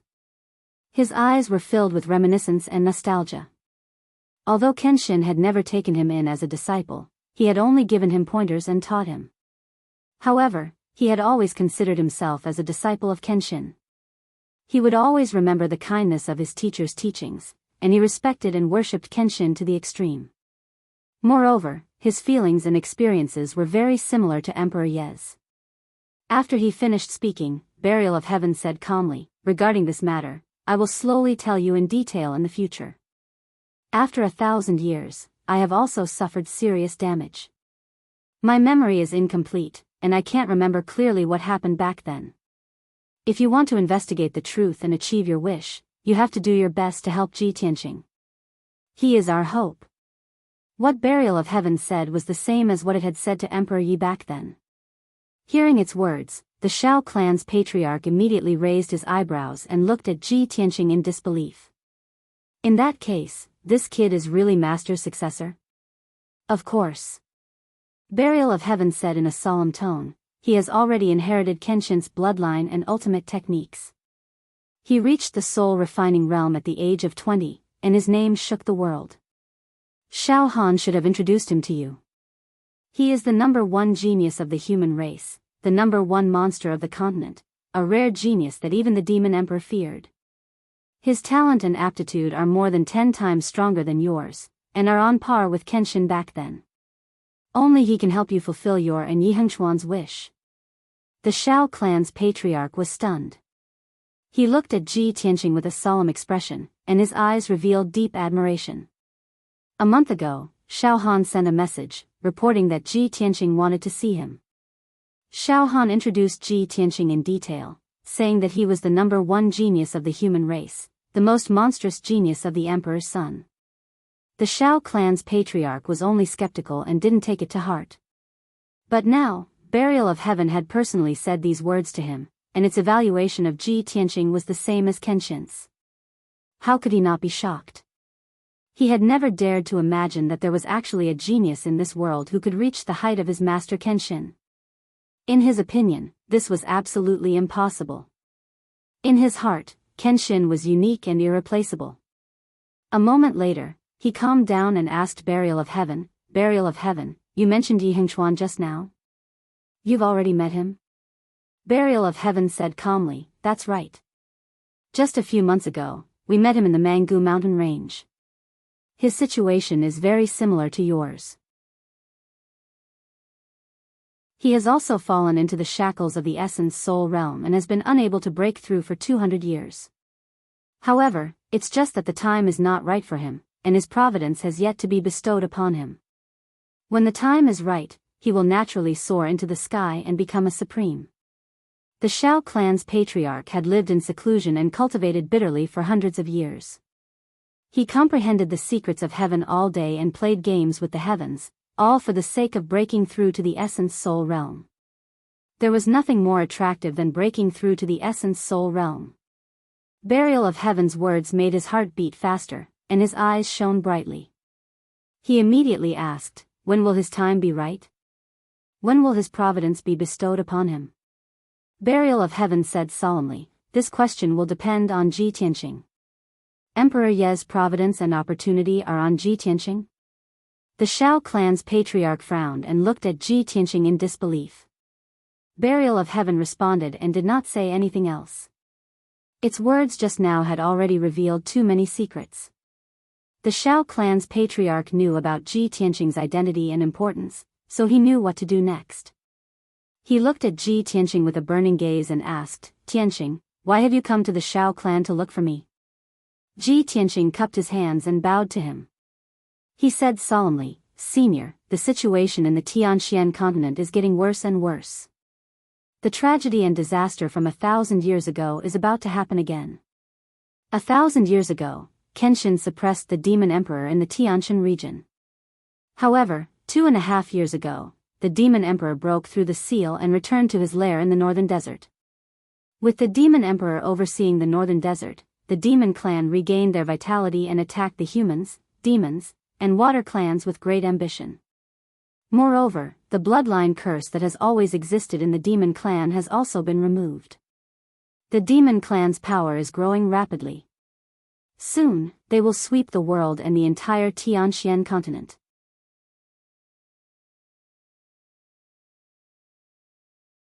Chapter 1178. Faced with Ji Tianqing's request, the Shao clan's patriarch hurriedly extended his hands and helped him up. Tianqing, please get up. Ji Tianqing insisted on bowing and said with a sincere expression, Senior, Kenshin and the demon race had deep enmity back then. Now that I have inherited the Kenshin bloodline and ultimate technique, I have also inherited his dying wish. I am at odds with the demon race and have an irreconcilable enmity. Not only do I have to protect myself and my friends, but I also have to exterminate the demon race and return peace to the various races of the continent. It is impossible for me to do it alone, so I have to ask for your help to complete this great task. The Shao clan's patriarch nodded solemnly and said slowly, 1,000 years ago, I created the Shao clan. In order for the Shao clan to continue on and not be destroyed quickly, I chose to live in seclusion here and requested the Shao clan's disciples not to interfere with the worldly affairs of the various races of the continent. Originally, the demon race was rampant on the continent and wantonly attacked the various races' territories. All these had nothing to do with the Shao clan. However, since you are my master's disciple, have amazing talent, and have also inherited my master's dying wish, I will of course not reject you. This old man promises you that when you need my help, I will personally come out and assist you. Seeing that he had finally agreed, Ji Tianqing heaved a sigh of relief and hurriedly bowed to express his gratitude. Thank you for your help, Senior. The Shao clan's patriarch smiled and nodded. You don't have to thank me. Perhaps we are helping each other in this matter.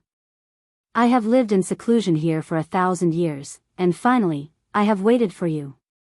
In the future, whether I can improve further and break through to the essence soul realm, whether I can leave this continent, all depends on you. As he spoke, he took out 2 dark green jade slips from his interspatial ring and handed them to Ji Tianqing. Tianqing, here are 2 communication jade slips. If you need help in the future, just send me a message, and I will do my best to help. After receiving the Shao clan's patriarch's promise, Ji Tianqing was satisfied and hurriedly accepted the 2 jade slips. Then, he sat opposite the Shao clan's patriarch under the green maple tree and started chatting. The Shao clan's patriarch looked at Ji Tianqing with interest and asked doubtfully, Tianqing, I've been living in seclusion here for hundreds of years. This old man is very puzzled. How did you know that this old man had received guidance from my master, Kenshin? Ji Tianqing revealed a faint smile and explained, this matter is rather interesting.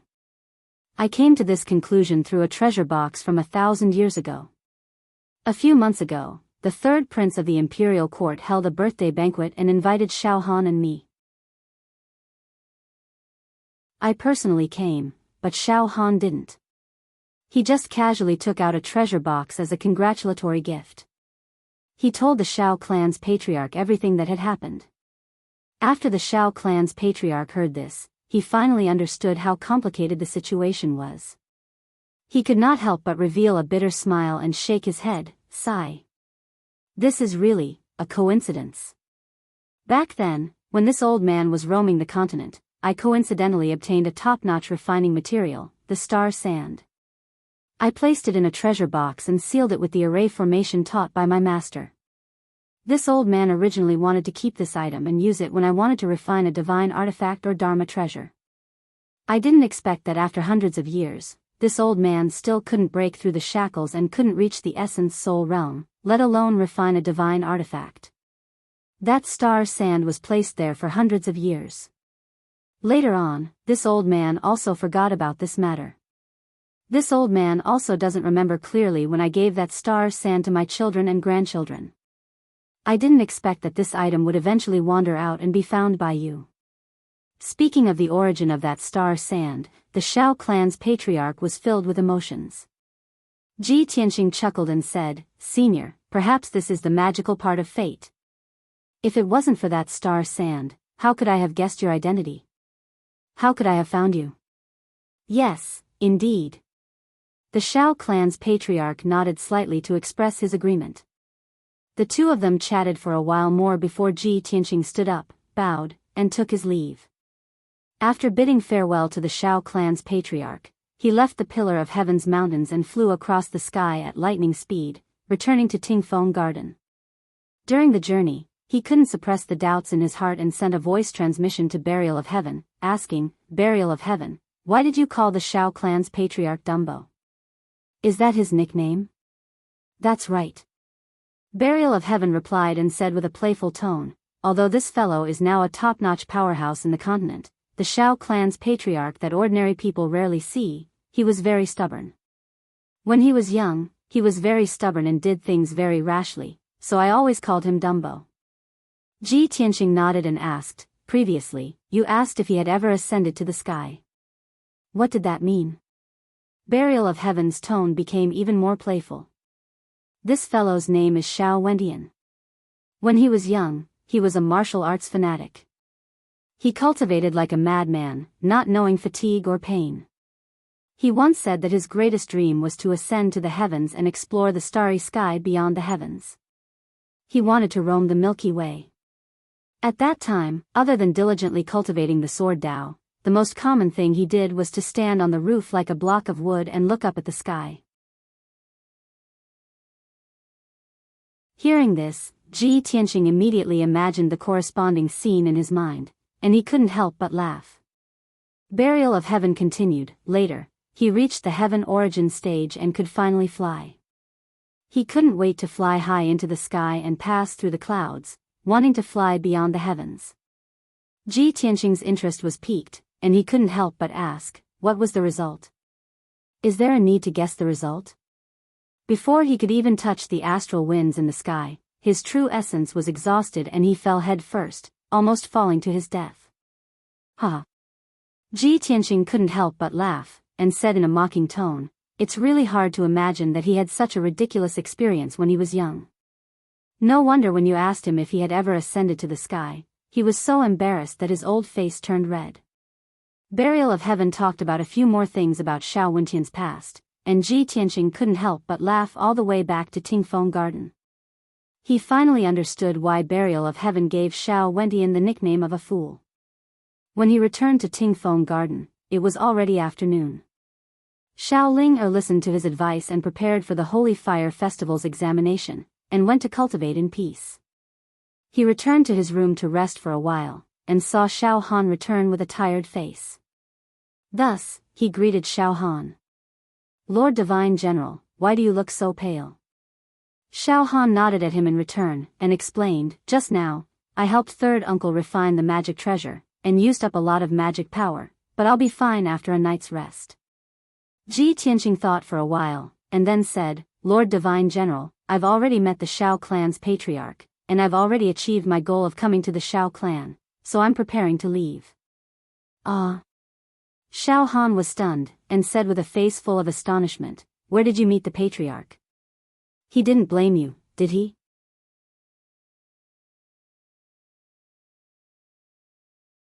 Chapter 1179. My forefather had a good chat with you? He even agreed to your request? Shao Han's body trembled as he looked at Ji Tianqing in disbelief. His eyes were filled with shock as he could not believe it. After all, the Shao clan's forefather held a very high position, and even he had only met him twice. After a moment of silence, he could not help but ask, "Tianqing, I have a question in my heart, but I've been holding it in. Can you tell me what's the relationship between you and my forefather? Why did you come to the Shao clan to look for my forefather?" Ji Tianqing revealed a smile and said, "Sir Divine General, I do have some relationship with your forefather, but as for what it is, please forgive me for not being able to reveal it. As for the reason why I came to look for your forefather, if I told you that I want to ask him to come out and help me save the Tianxian continent, would you believe me? Ask my forefather to help you save the Tianxian continent?" Shao Han was stunned as he looked at him strangely. He did not know whether to laugh or cry as he said, "Tianqing, it's fine if it's not convenient for you to reveal it. Why do you have to make fun of me?" Ji Tianqing looked at him with a faint smile and said with a playful tone, "I'm telling you the truth, but you don't believe me. Then there's nothing I can do." Shao Han smiled bitterly and said, "Our Shao clan has never interfered with worldly affairs. How could my forefather help you save the continent?" Ji Tianqing waved his hand and said, "Forget it, let's not talk about this anymore. I finished my business and achieved my purpose in coming to the Shao clan. I'll take my leave now." Shao Han immediately persuaded him to stay. "Tianqing, you don't have to be in a hurry to leave. Tomorrow night is the Holy Fire Festival, a grand festival that happens once every 20 years. Since you're here, of course you should watch the ceremony before you leave. Besides, if you want to leave now, I can't send you off or lead the way for you. Why don't you stay for one more day? After the Holy Fire Festival ends, we'll leave together. What do you think?" Ji Tianqing thought for a moment and nodded, "All right, since you've said so, I'll wait for one more day." The matter was settled. Ji Tianqing stayed in Tingfeng Garden for the time being. He would leave with Shao Han after the Holy Fire Festival ended. Shao Han's face was full of weariness. His magic power was exhausted, so he returned to his room to meditate and adjust his breathing. Ji Tianqing had nothing to do, so he went to the weapon forging workshop to watch the third elder forge a magic weapon. In order to help the third elder refine the magic treasure as soon as possible, he also lent a helping hand. Using his vast and boundless magic power, he added 2 more restrictive magic arrays on the magic treasure. In this way, the refining speed of the magic treasure would be much faster, and the power of the magic treasure after it was refined would increase by about 50%. During this process, he also exchanged insights with the third elder and learned a lot from him. Unknowingly, 12 hours had passed. When Ji Tianqing left the armament workshop, it was already late at night. As soon as he returned to the verdant pine courtyard, he saw a black shadow flash by in the dark night. The black shadow was extremely fast and agile. In the blink of an eye, it flew out of the verdant pine courtyard. Even so, Ji Tianqing's superb eyesight and powerful spiritual power were still able to detect some information. He could see that the black shadow was a middle-aged man wearing a black robe and a mask. His strength was around Sky Origin Stage LV8. Moreover, the black shadow was very unfamiliar. His movements were sneaky, and he seemed to have ill intentions. With his powerful spiritual power, he memorized the spiritual aura of the masked man and secretly detected his escape route. The masked man was very familiar with the terrain of Tingfeng Garden. After flying out of the verdant pine courtyard, he quietly avoided several sentry posts and guards and left Tingfeng Garden. Ji Tianqing's soul power silently spread out and detected that the masked man was flying in the northwest direction. He did not chase after him. Instead, he returned to his room with a calm expression and pondered silently. This man is very familiar with the terrain and guards of Tingfeng Garden. He should be from the Shao clan. If he is from the Shao clan, why is he wearing a black robe and a mask and sneaking out of the verdant pine courtyard? No one usually lives in this courtyard. Only Shao Han and I live here. No. There must be a conspiracy. Thinking of this, Ji Tianqing immediately released his spiritual power and extended it in all directions to investigate the entire verdant pine courtyard. Under the cover of his powerful spiritual power, every brick and tile, every inch of the walls and floor of the verdant pine courtyard appeared clearly in his mind. He quickly detected that there was a trace of true origin left in his room. That trace of true origin was the same as the masked man's aura. Therefore, he stepped into the room and looked around with a burning gaze. He also used his spiritual power to search carefully. After a few breaths, he found something strange on the floor under the wooden bed. On the floor in the corner of the room, a basin-sized green brick showed signs of loosening. He stretched out his hand and pulled the heavy wooden bed away. He lifted the dark green floor tile and saw a square black treasure box buried in the ground. Swoosh! He shot out a ray of golden light and wrapped it around the treasure box. He held it in front of him and looked at it carefully. He saw that the treasure box was very classical in style. Its surface was carved with exquisite patterns, and it exuded an ancient aura. Probably because the treasure box was often played with, the edges and corners had been polished and smooth. The treasure box was sealed by a powerful array, and it faintly exuded a magnificent fluctuation of spiritual qi. Ji Tianqing frowned and thought for a while. He started to cast a spell to break the seal on the treasure box. After about an hour, he broke the seal and opened the treasure box with a click. Suddenly, the treasure box emitted a dazzling 5-colored light, and it overflowed with a vast amount of spiritual qi. Ji Tianqing lowered his head to take a look and saw a fist-sized 5-colored crystal in the treasure box. It was translucent and exquisite as it glowed. Could it be a top-notch magic treasure? Or a gem material? He raised his eyebrows and held the 5-colored diamond-shaped crystal. He injected a trace of magic power into it. Suddenly, the 5-colored crystal emitted a dazzling light and condensed into a light screen in front of him. On the 2-meter-wide light screen, lines of ancient seal characters appeared. All of them were shining with dazzling light. Ji Tianqing looked at it and realized that the 2,000-odd words on the light screen were a profound and obscure cultivation technique. He. I didn't expect it to be a soul-level cultivation technique. Interesting. The corners of his mouth curled up into a sneer as a cold light flashed in his eyes. He did not need to investigate to know that this cultivation technique was the core secret of the Shao clan. It was the most precious and priceless treasure. As for the other party's intentions, it was clear as day. You want to trick me? Then I'll beat you at your own game. Ji Tianqing murmured as he put the 5-colored crystal back into the treasure box, putting it back in its original state.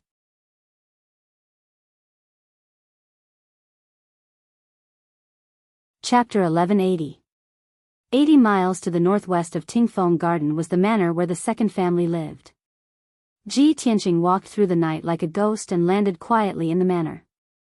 There were guards both inside and outside the manor and it was heavily guarded. However, no one could detect him. Not even his aura could be sensed. After sneaking around the manor for a while, he sensed the spiritual aura of the masked man. It was in a secret chamber underground. Hence, he sneaked into the ground and stuck close to the wall of the secret chamber. He used a secret technique to investigate the situation in the secret chamber. In the dark secret chamber, there were only 2 people who were whispering to each other. One of them was a young man in a brocade robe. It was Xiao Chong. The other person was a middle-aged man in a black robe with a veil covering his face. Xiao Chong looked at the masked man and asked with anticipation, "Father, is the matter settled?" The masked man nodded slightly, and said with a tone full of conceit, "Of course, nothing will go wrong if I take action for my father. Don't worry, you will be able to enjoy a good show tomorrow night." Xiao Chong was so excited that his cheeks turned red. He laughed coldly and said, "Hee, that's great. This time, that kid is dead meat. In order to get our hands on the first elder's soaring white sun scripture, we have put in a lot of effort and risked a lot of danger. Luckily, the plan succeeded. Everything was worth it. The masked man nodded and said with a sinister smile, the soaring white sun scripture is a spirit-level cultivation skill created by our patriarch. It is also the reason why our Shao family has been able to pass it down for thousands of years. Such a peerless godly skill is a priceless treasure to our Shao family. Only the first elder of each generation can control it. Even I am not qualified to take a look at it. When tomorrow's Holy Fire Festival is exposed in front of the entire Shao family, that kid will have to bear the wrath of the entire Shao family. When that time comes, even Shao Han will not be able to protect him. Even Shao Han will be implicated. Shao Chong nodded and laughed proudly. Ha ha ha. That's right. A lowly branch family descendant dares to fight with us. He must have a death wish. Outside the secret chamber, Ji Tianqing was hiding underground. He heard the conversation between Shao Chong and Shao Chong clearly. Just as I expected, Shao Chong, that bastard, really wants to harm me. But I didn't expect that his father, Shao Zhan, would personally make a move. He really spared no effort. Ji Tianqing muttered in his heart as a cold glint flashed across his eyes. He did not continue to listen to the conversation between Shao Chong and his son. He quietly traveled underground for a while and entered a room. The furnishings of this room were very luxurious. There were abundant cultivation resources stored within, and it was also filled with a dense true essence aura. That was Shao Chong's aura. This room must be Shao Chong's bedroom. Thus, Ji Tianqing stretched out his hand and pressed it into the wall. His palm was as sharp as a blade, and he cut open the blue stone wall effortlessly. He took out the treasure box from his spatial ring and hid it in the wall. Then, he rubbed his palms against the green stone wall and used his qi to smooth it out, leaving no traces behind. After doing this, he quietly left the room and left the manor. Throughout the entire process, he did not make a single sound, nor did he alert anyone. 15 minutes later, he returned to his residence in Tingfeng Garden. He sat in his room and meditated. The night passed very quickly. After dawn, the entire Shao clan was bustling with activity. Today was the day of the Holy Fire Festival. It would be held tonight at Evergreen Mountain. Evergreen Mountain was the main peak of this mountain range. It was also where the disciples of the first branch resided. There was not only a vast and luxurious manor on that 1,000-zhang tall mountain, but there was also a plaza that could accommodate 10,000 people. In the north of the plaza stood a 300-zhang tall statue of the Shao clan's patriarch. Beside the statue was a 300-zhang tall ancient pine tree. It had a history of 1,000 years, but it was still dark green and full of vitality. That ancient pine tree was evergreen. It also meant that the Shao clan would always be prosperous and evergreen. This was also where the name Evergreen Mountain came from. Early in the morning, the disciples of the Shao clan started to get busy. Countless young disciples and servants rushed to the plaza of Evergreen Mountain to clean up the fallen leaves and decorate the venue for the Holy Fire Festival. The dozens of young disciples, including Shao Ling-er and Shao Chen, were cultivating intensely, repeatedly practicing the secret techniques of the martial Tao. These young disciples were going to participate in the Holy Fire Festival's test tonight and strive to get a good ranking in the test. The rules of the Shao clan were very straightforward and simple. Only the disciples with outstanding talent and aptitude could obtain more abundant cultivation resources and receive the guidance of senior experts. Only the two most outstanding young disciples were qualified to leave the Shao clan and venture out into the outside world. For the entire day, the disciples of the Shao clan's 9th branch discussed, filled with anticipation for the Holy Fire Festival tonight. Everyone was discussing which young genius would obtain the top 2 spots and obtain the qualification to leave the Shao clan. Some people believed that Shao Chong and Shao Ku would obtain the top 2 spots. However, there were also people who felt that the top 2 spots would be Shao Chen and Shao Ling-er. Aside from these people, there were a few other genius disciples who also had a chance to obtain the top 2 spots. In short, the disciples of the various branches all had different opinions. Ji Tianqing was not interested in this. No matter who passed the Holy Fire Festival's test or who could leave the Shao clan, it had nothing to do with him. Shao Chen sat in his room and meditated until evening. Then, he walked out of his room and rushed to Evergreen Mountain. Shao Chen's expression was as calm as water. However, a thought flashed in his mind. There will definitely be a good show to watch tonight. Thinking of this, Shao Chen's lips curled up in a playful, cold smile. At the same time, a melodious voice called out to him from behind. "Elder brother Tianqing, please wait a moment." Ji Tianqing stopped and turned his head to look behind him. He saw Shao Ling-er and Shao Chen flying over as fast as the wind. The two stopped in front of Shao Chen, their faces filled with joy and gratitude. "Elder brother Tianqing, thank you so much." "Young Master Tianqing, many thanks for your help." The two greeted Ji Tianqing and bowed to him to express their gratitude. Ji Tianqing guessed the reason. He asked with a calm expression, "Have you finished refining your magic treasures and obtained them?" "Yes." Shao Ling-er quickly nodded and said excitedly, "We finished refining our magic treasures this afternoon. After a few hours of practice, we can already familiarize ourselves with them. Third Grandpa told us that if not for your help, he would not have been able to refine them so quickly. Furthermore, you specially added 2 restriction formations on our magic treasures, increasing their might by 50%. Shao Chong, Shao Ku, and Shao Shui's magic treasures cannot be compared to ours." As she spoke, a white light surged in her palm, and a sword flickering with silver light appeared.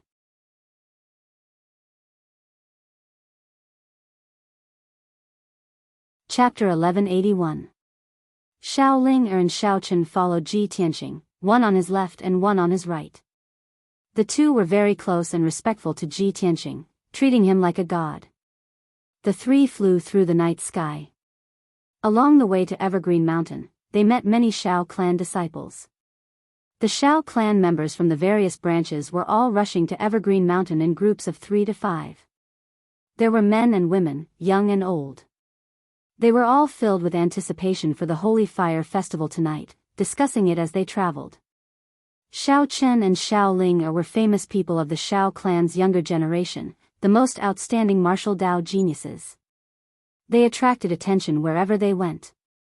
Along the way, people continuously greeted the two. When the crowd saw Ji Tianqing, they found him very unfamiliar and could not help sizing him up. This was especially so when Shao Chen and Shao Ling-er treated Ji Tianqing warmly and respectfully. This made the crowd even more curious about Ji Tianqing's identity. Soon, the three arrived at Evergreen Mountain and landed in the vast plaza. Thousands of people were already waiting in the plaza, which was 1 kilometer in diameter. Bonfires were set up around the plaza. The flames rose fiercely, illuminating the pitch-black night sky. About 4,000 Shao clan members were divided into 9 regions, standing in the plaza. There was a tall arena 100 meters in diameter in the center of the plaza. A strong spirit-grade formation protected the arena. No matter how the young geniuses fought in the arena, it would not affect the people in the plaza. After Ji Tianqing, Shao Ling-er, and Shao Ling-er arrived at the plaza, they walked into the crowd of the third branch disciples. The three stood still in the crowd, waiting for the Holy Fire Festival to start while sizing up the surroundings. The plaza was bustling with noise and excitement. Everyone was discussing, and countless people had expectant smiles on their faces. Many young disciples were also rubbing their fists, eager to give it a try. Naturally, Shao Ling-er and Shao Chen were somewhat excited. They were very confident about tonight's test. However, the two of them did not look around. They kept Ji Tianqing by his side, telling him about the origin of the Holy Fire Festival and some of the interesting things related to it. Ji Tianqing listened quietly, nodding or commenting from time to time. His expression remained indifferent the whole time. Suddenly, he felt a few sharp auras staring at him from the shadows. He turned his head and saw a well-dressed young man staring at him coldly from the crowd of the second branch disciples next door. That young man was Xiao Chong. He was surrounded by a group of disciples from the second branch. His expression was cold, but there was a sneer in his eyes.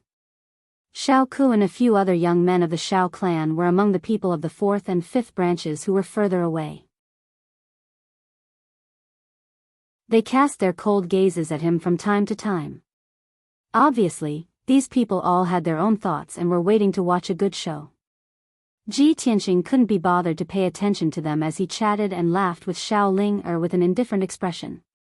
Not long after, there was a commotion in the crowd, and there were exclamations and discussions. The elders are here. Get out of the way. The Holy Fire Festival is about to begin. When Ji Tianqing heard the crowd's shouts, he looked in the direction of the sound and saw a group of elders in purple robes walking over in a dignified manner. Swish. Swish. Swish. A total of 8 elders passed through the crowd in the square and flew to the arena in a row. Other than the third elder, all the elders from the 8 branches were present. The leader was a tall and burly elder with white hair and a beard. This person was the current ruler of the Xiao clan, the first elder with the most authority. His bright eyes swept across the square as he raised his hands slightly to signal for the crowd to quieten down.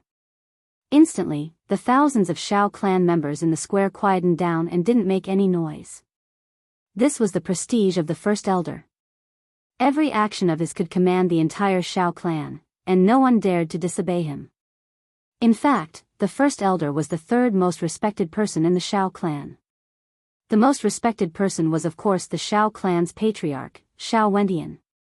However, he was the Xiao clan's patriarch and hadn't been involved in worldly affairs for hundreds of years. In the hearts of the Xiao clan members, he had become their spiritual leader and was almost like a deity. Second only to the Xiao clan's patriarch was the Grand Elder. However, the Grand Elder was in seclusion all year round and rarely interfered with the clan's affairs. Therefore, the first elder, who was ranked third, was the ruler of the Xiao clan. His words were the law.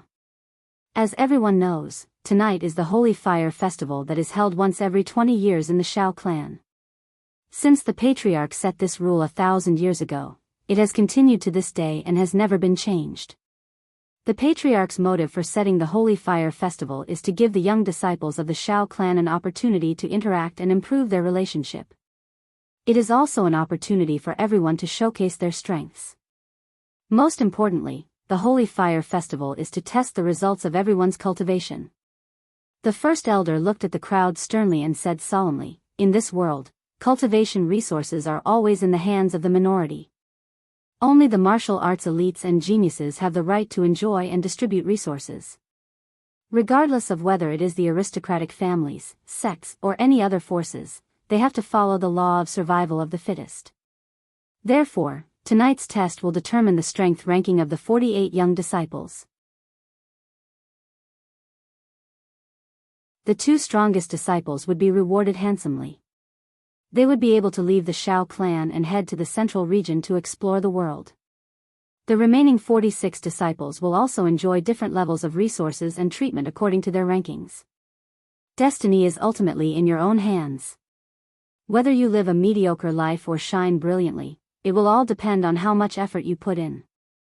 The first elder said these words with a solemn expression. His voice spread throughout the entire plaza, causing the expressions of the thousands of people to turn solemn. The atmosphere was extremely solemn. The 48 young disciples were all motivated to the point that their blood was boiling. Their hearts were filled with fighting spirit. The thousands of bonfires around the plaza were like their emotions. They were burning fiercely and surging with high spirits. The first elder paused for a moment before announcing with a solemn expression, "Tonight's test will follow the usual practice. The second elder will start with the preliminary ranking of the 48 disciples. Only the young disciples who have reached the heavenly origin stage and above are qualified to enter the arena and draw lots to fight. This seat and the other elders will be overseeing the situation together." After the first elder finished speaking, the skinny second elder took a step forward and announced loudly, "Those who are 16 years old and have not participated in the test, step forward." Following the second elder's command, Xiao Ling, Xiao Chen, and the others immediately walked out of the crowd and walked to the arena. Within the 9th branch, there were a total of 48 young disciples standing in a circle around the arena. Among these young disciples, there were 19 females and 29 males. They were all between 16 and 35 years old. Among them, the strongest people, such as Shao Qin, Shao Ling, Shao Chong, and Shao Ku, were all around the 4th level of the heavenly origin stage. As for the weaker disciples, they were all at the origin core stage and the 7th or 8th level of the Tongxian stage. The second elder's gaze swept across the crowd like lightning and quickly announced the preliminary ranking. Only 12 young disciples had reached the heavenly origin stage and were qualified to enter the arena.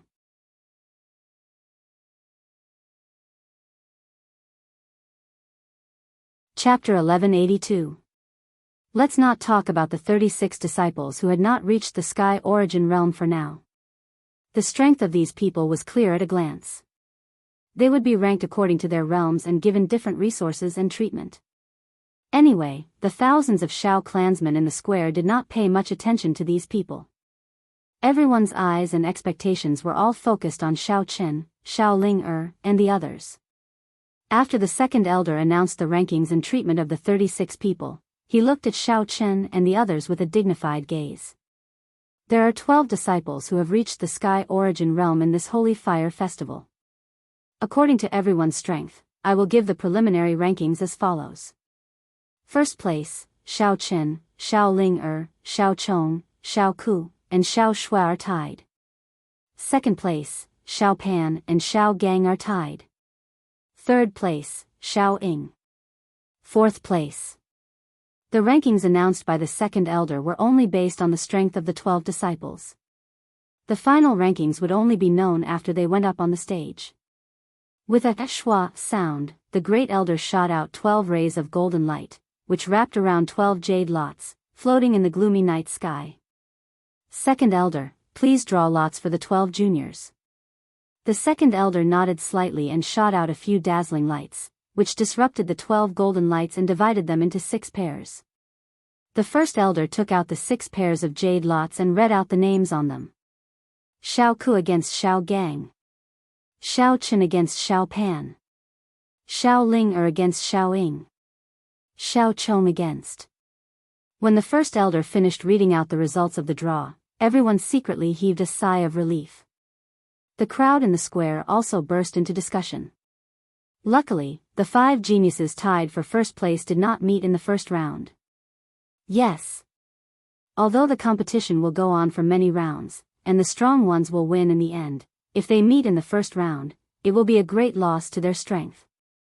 The top 2 of this year's assessment will definitely be chosen from those 5 geniuses.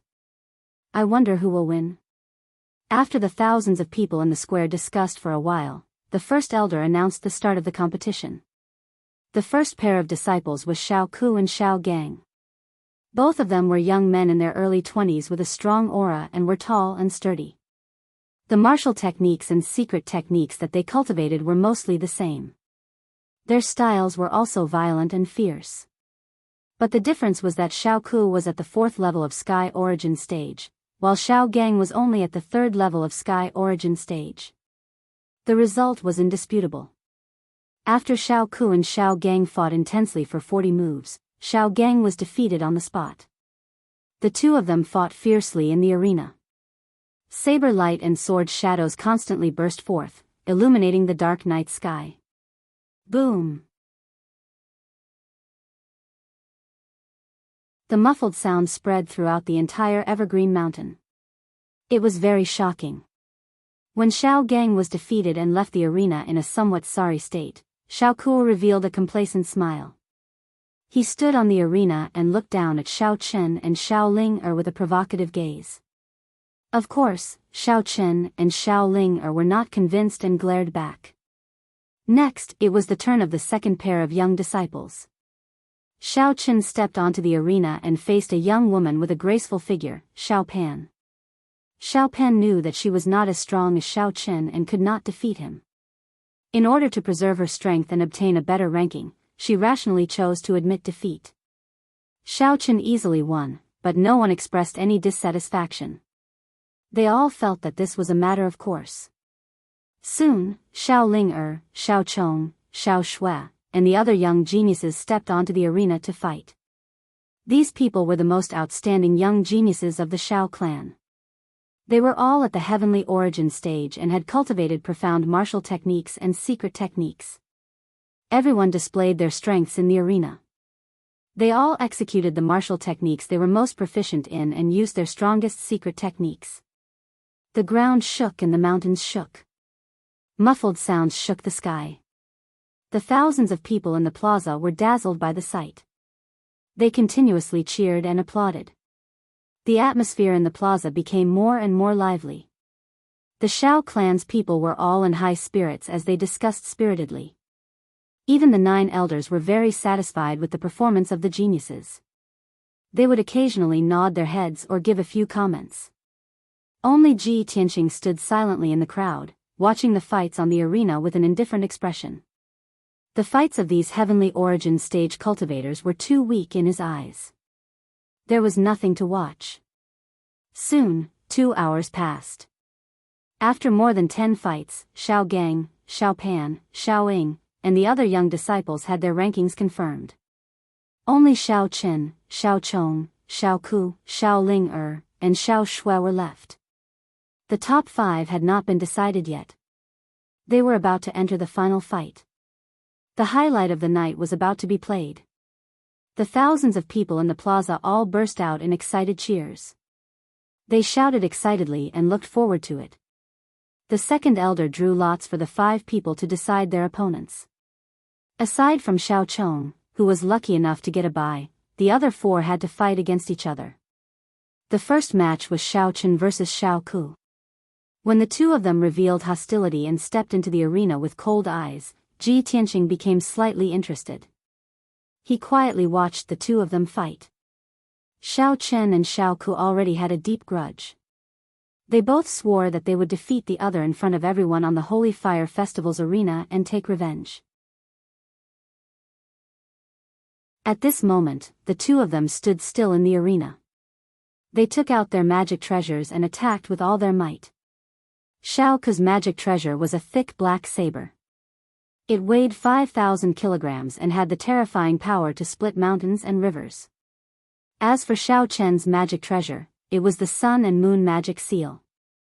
It released golden sunlight and silver moonlight. Originally, Xiao Ku was full of confidence and thought that he would definitely win tonight. But when Xiao Chen took out the sun and moon magic seal, his expression changed drastically. He revealed a look of disbelief. This is impossible. How can you have a magic treasure?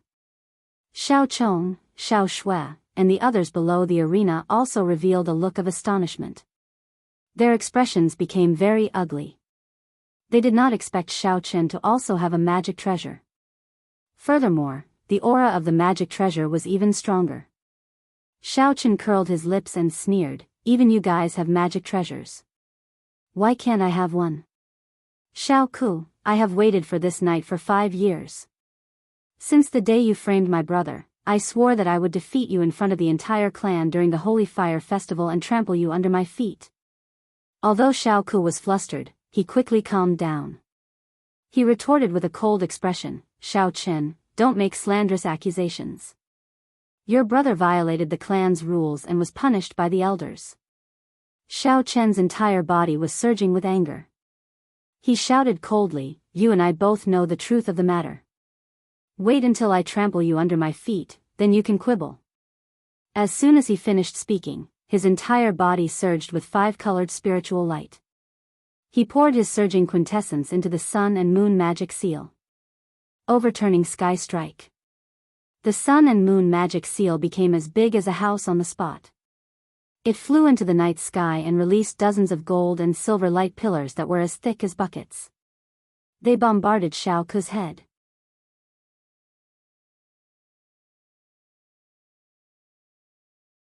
Chapter 1183. Rumble. 10-100-meter-long gold and silver pillars of light flooded Xiao Ku's figure. Xiao Ku's saber light shadow was shattered into pieces. Following a deafening explosion, Xiao Ku was sent flying, crashing into the edge of the arena in a sorry state. Fortunately, the arena was protected by a soul-level grand array. That dark yellow light shield blocked him. Otherwise, he would have already fallen off the arena. How is this possible? How do you have such a strong magic treasure? Xiao Ku asked Xiao Chen angrily as he widened his eyes in horror. Blood continuously flowed out of his nose and mouth. However, Xiao Chen could not be bothered to explain. He grinned coldly and controlled the sun and moon seals again, launching an all-out attack at Xiao Ku. Cut the crap. You will definitely lose tonight. Sun Moon Heavenly River. Xiao Chen recklessly circulated his quintessence, causing the sun and moon seals to release a gold and silver light that covered the sky. The light surged towards Xiao Ku like a flood. Xiao Ku immediately panicked. He cursed in horror as he held his saber and fled into the distance. However, before he could get far, he was drowned by the gold and silver light. The boundless gold and silver light covered his body in wounds, forcing him to flee miserably in the arena. Xiao Chen chased after him and beat him up. He could not resist at all. He could only dodge and flee. The thousands of people around the arena were already dumbfounded. They were all dumbfounded as they watched this scene. Even the 8 elders felt that this was inconceivable. They revealed shocked expressions and started discussing secretly. Isn't Xiao Chen and Xiao Ku's strength about the same? Why is the difference in their combat prowess so great? It is the problem with the dermic seal in Xiao Chen's hand. That magic treasure is too strong. I heard that the 3rd elder was already severely injured when he refined magic treasures for Xiao Ku, Xiao Chong, and the others. He is beyond cure. Why did he refine another magic treasure for Xiao Chen? The magic treasure in Xiao Chen's hand has the 3rd elder's aura. It was indeed refined by him. But this is impossible.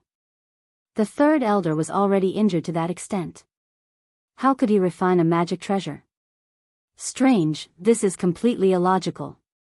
Just as everyone was discussing animatedly, the outcome of the battle on the arena had already been decided. Xiao Chen attacked continuously for 8 moves and used several powerful secret techniques. Finally, he defeated Xiao Ku. Xiao Ku was beaten black and blue.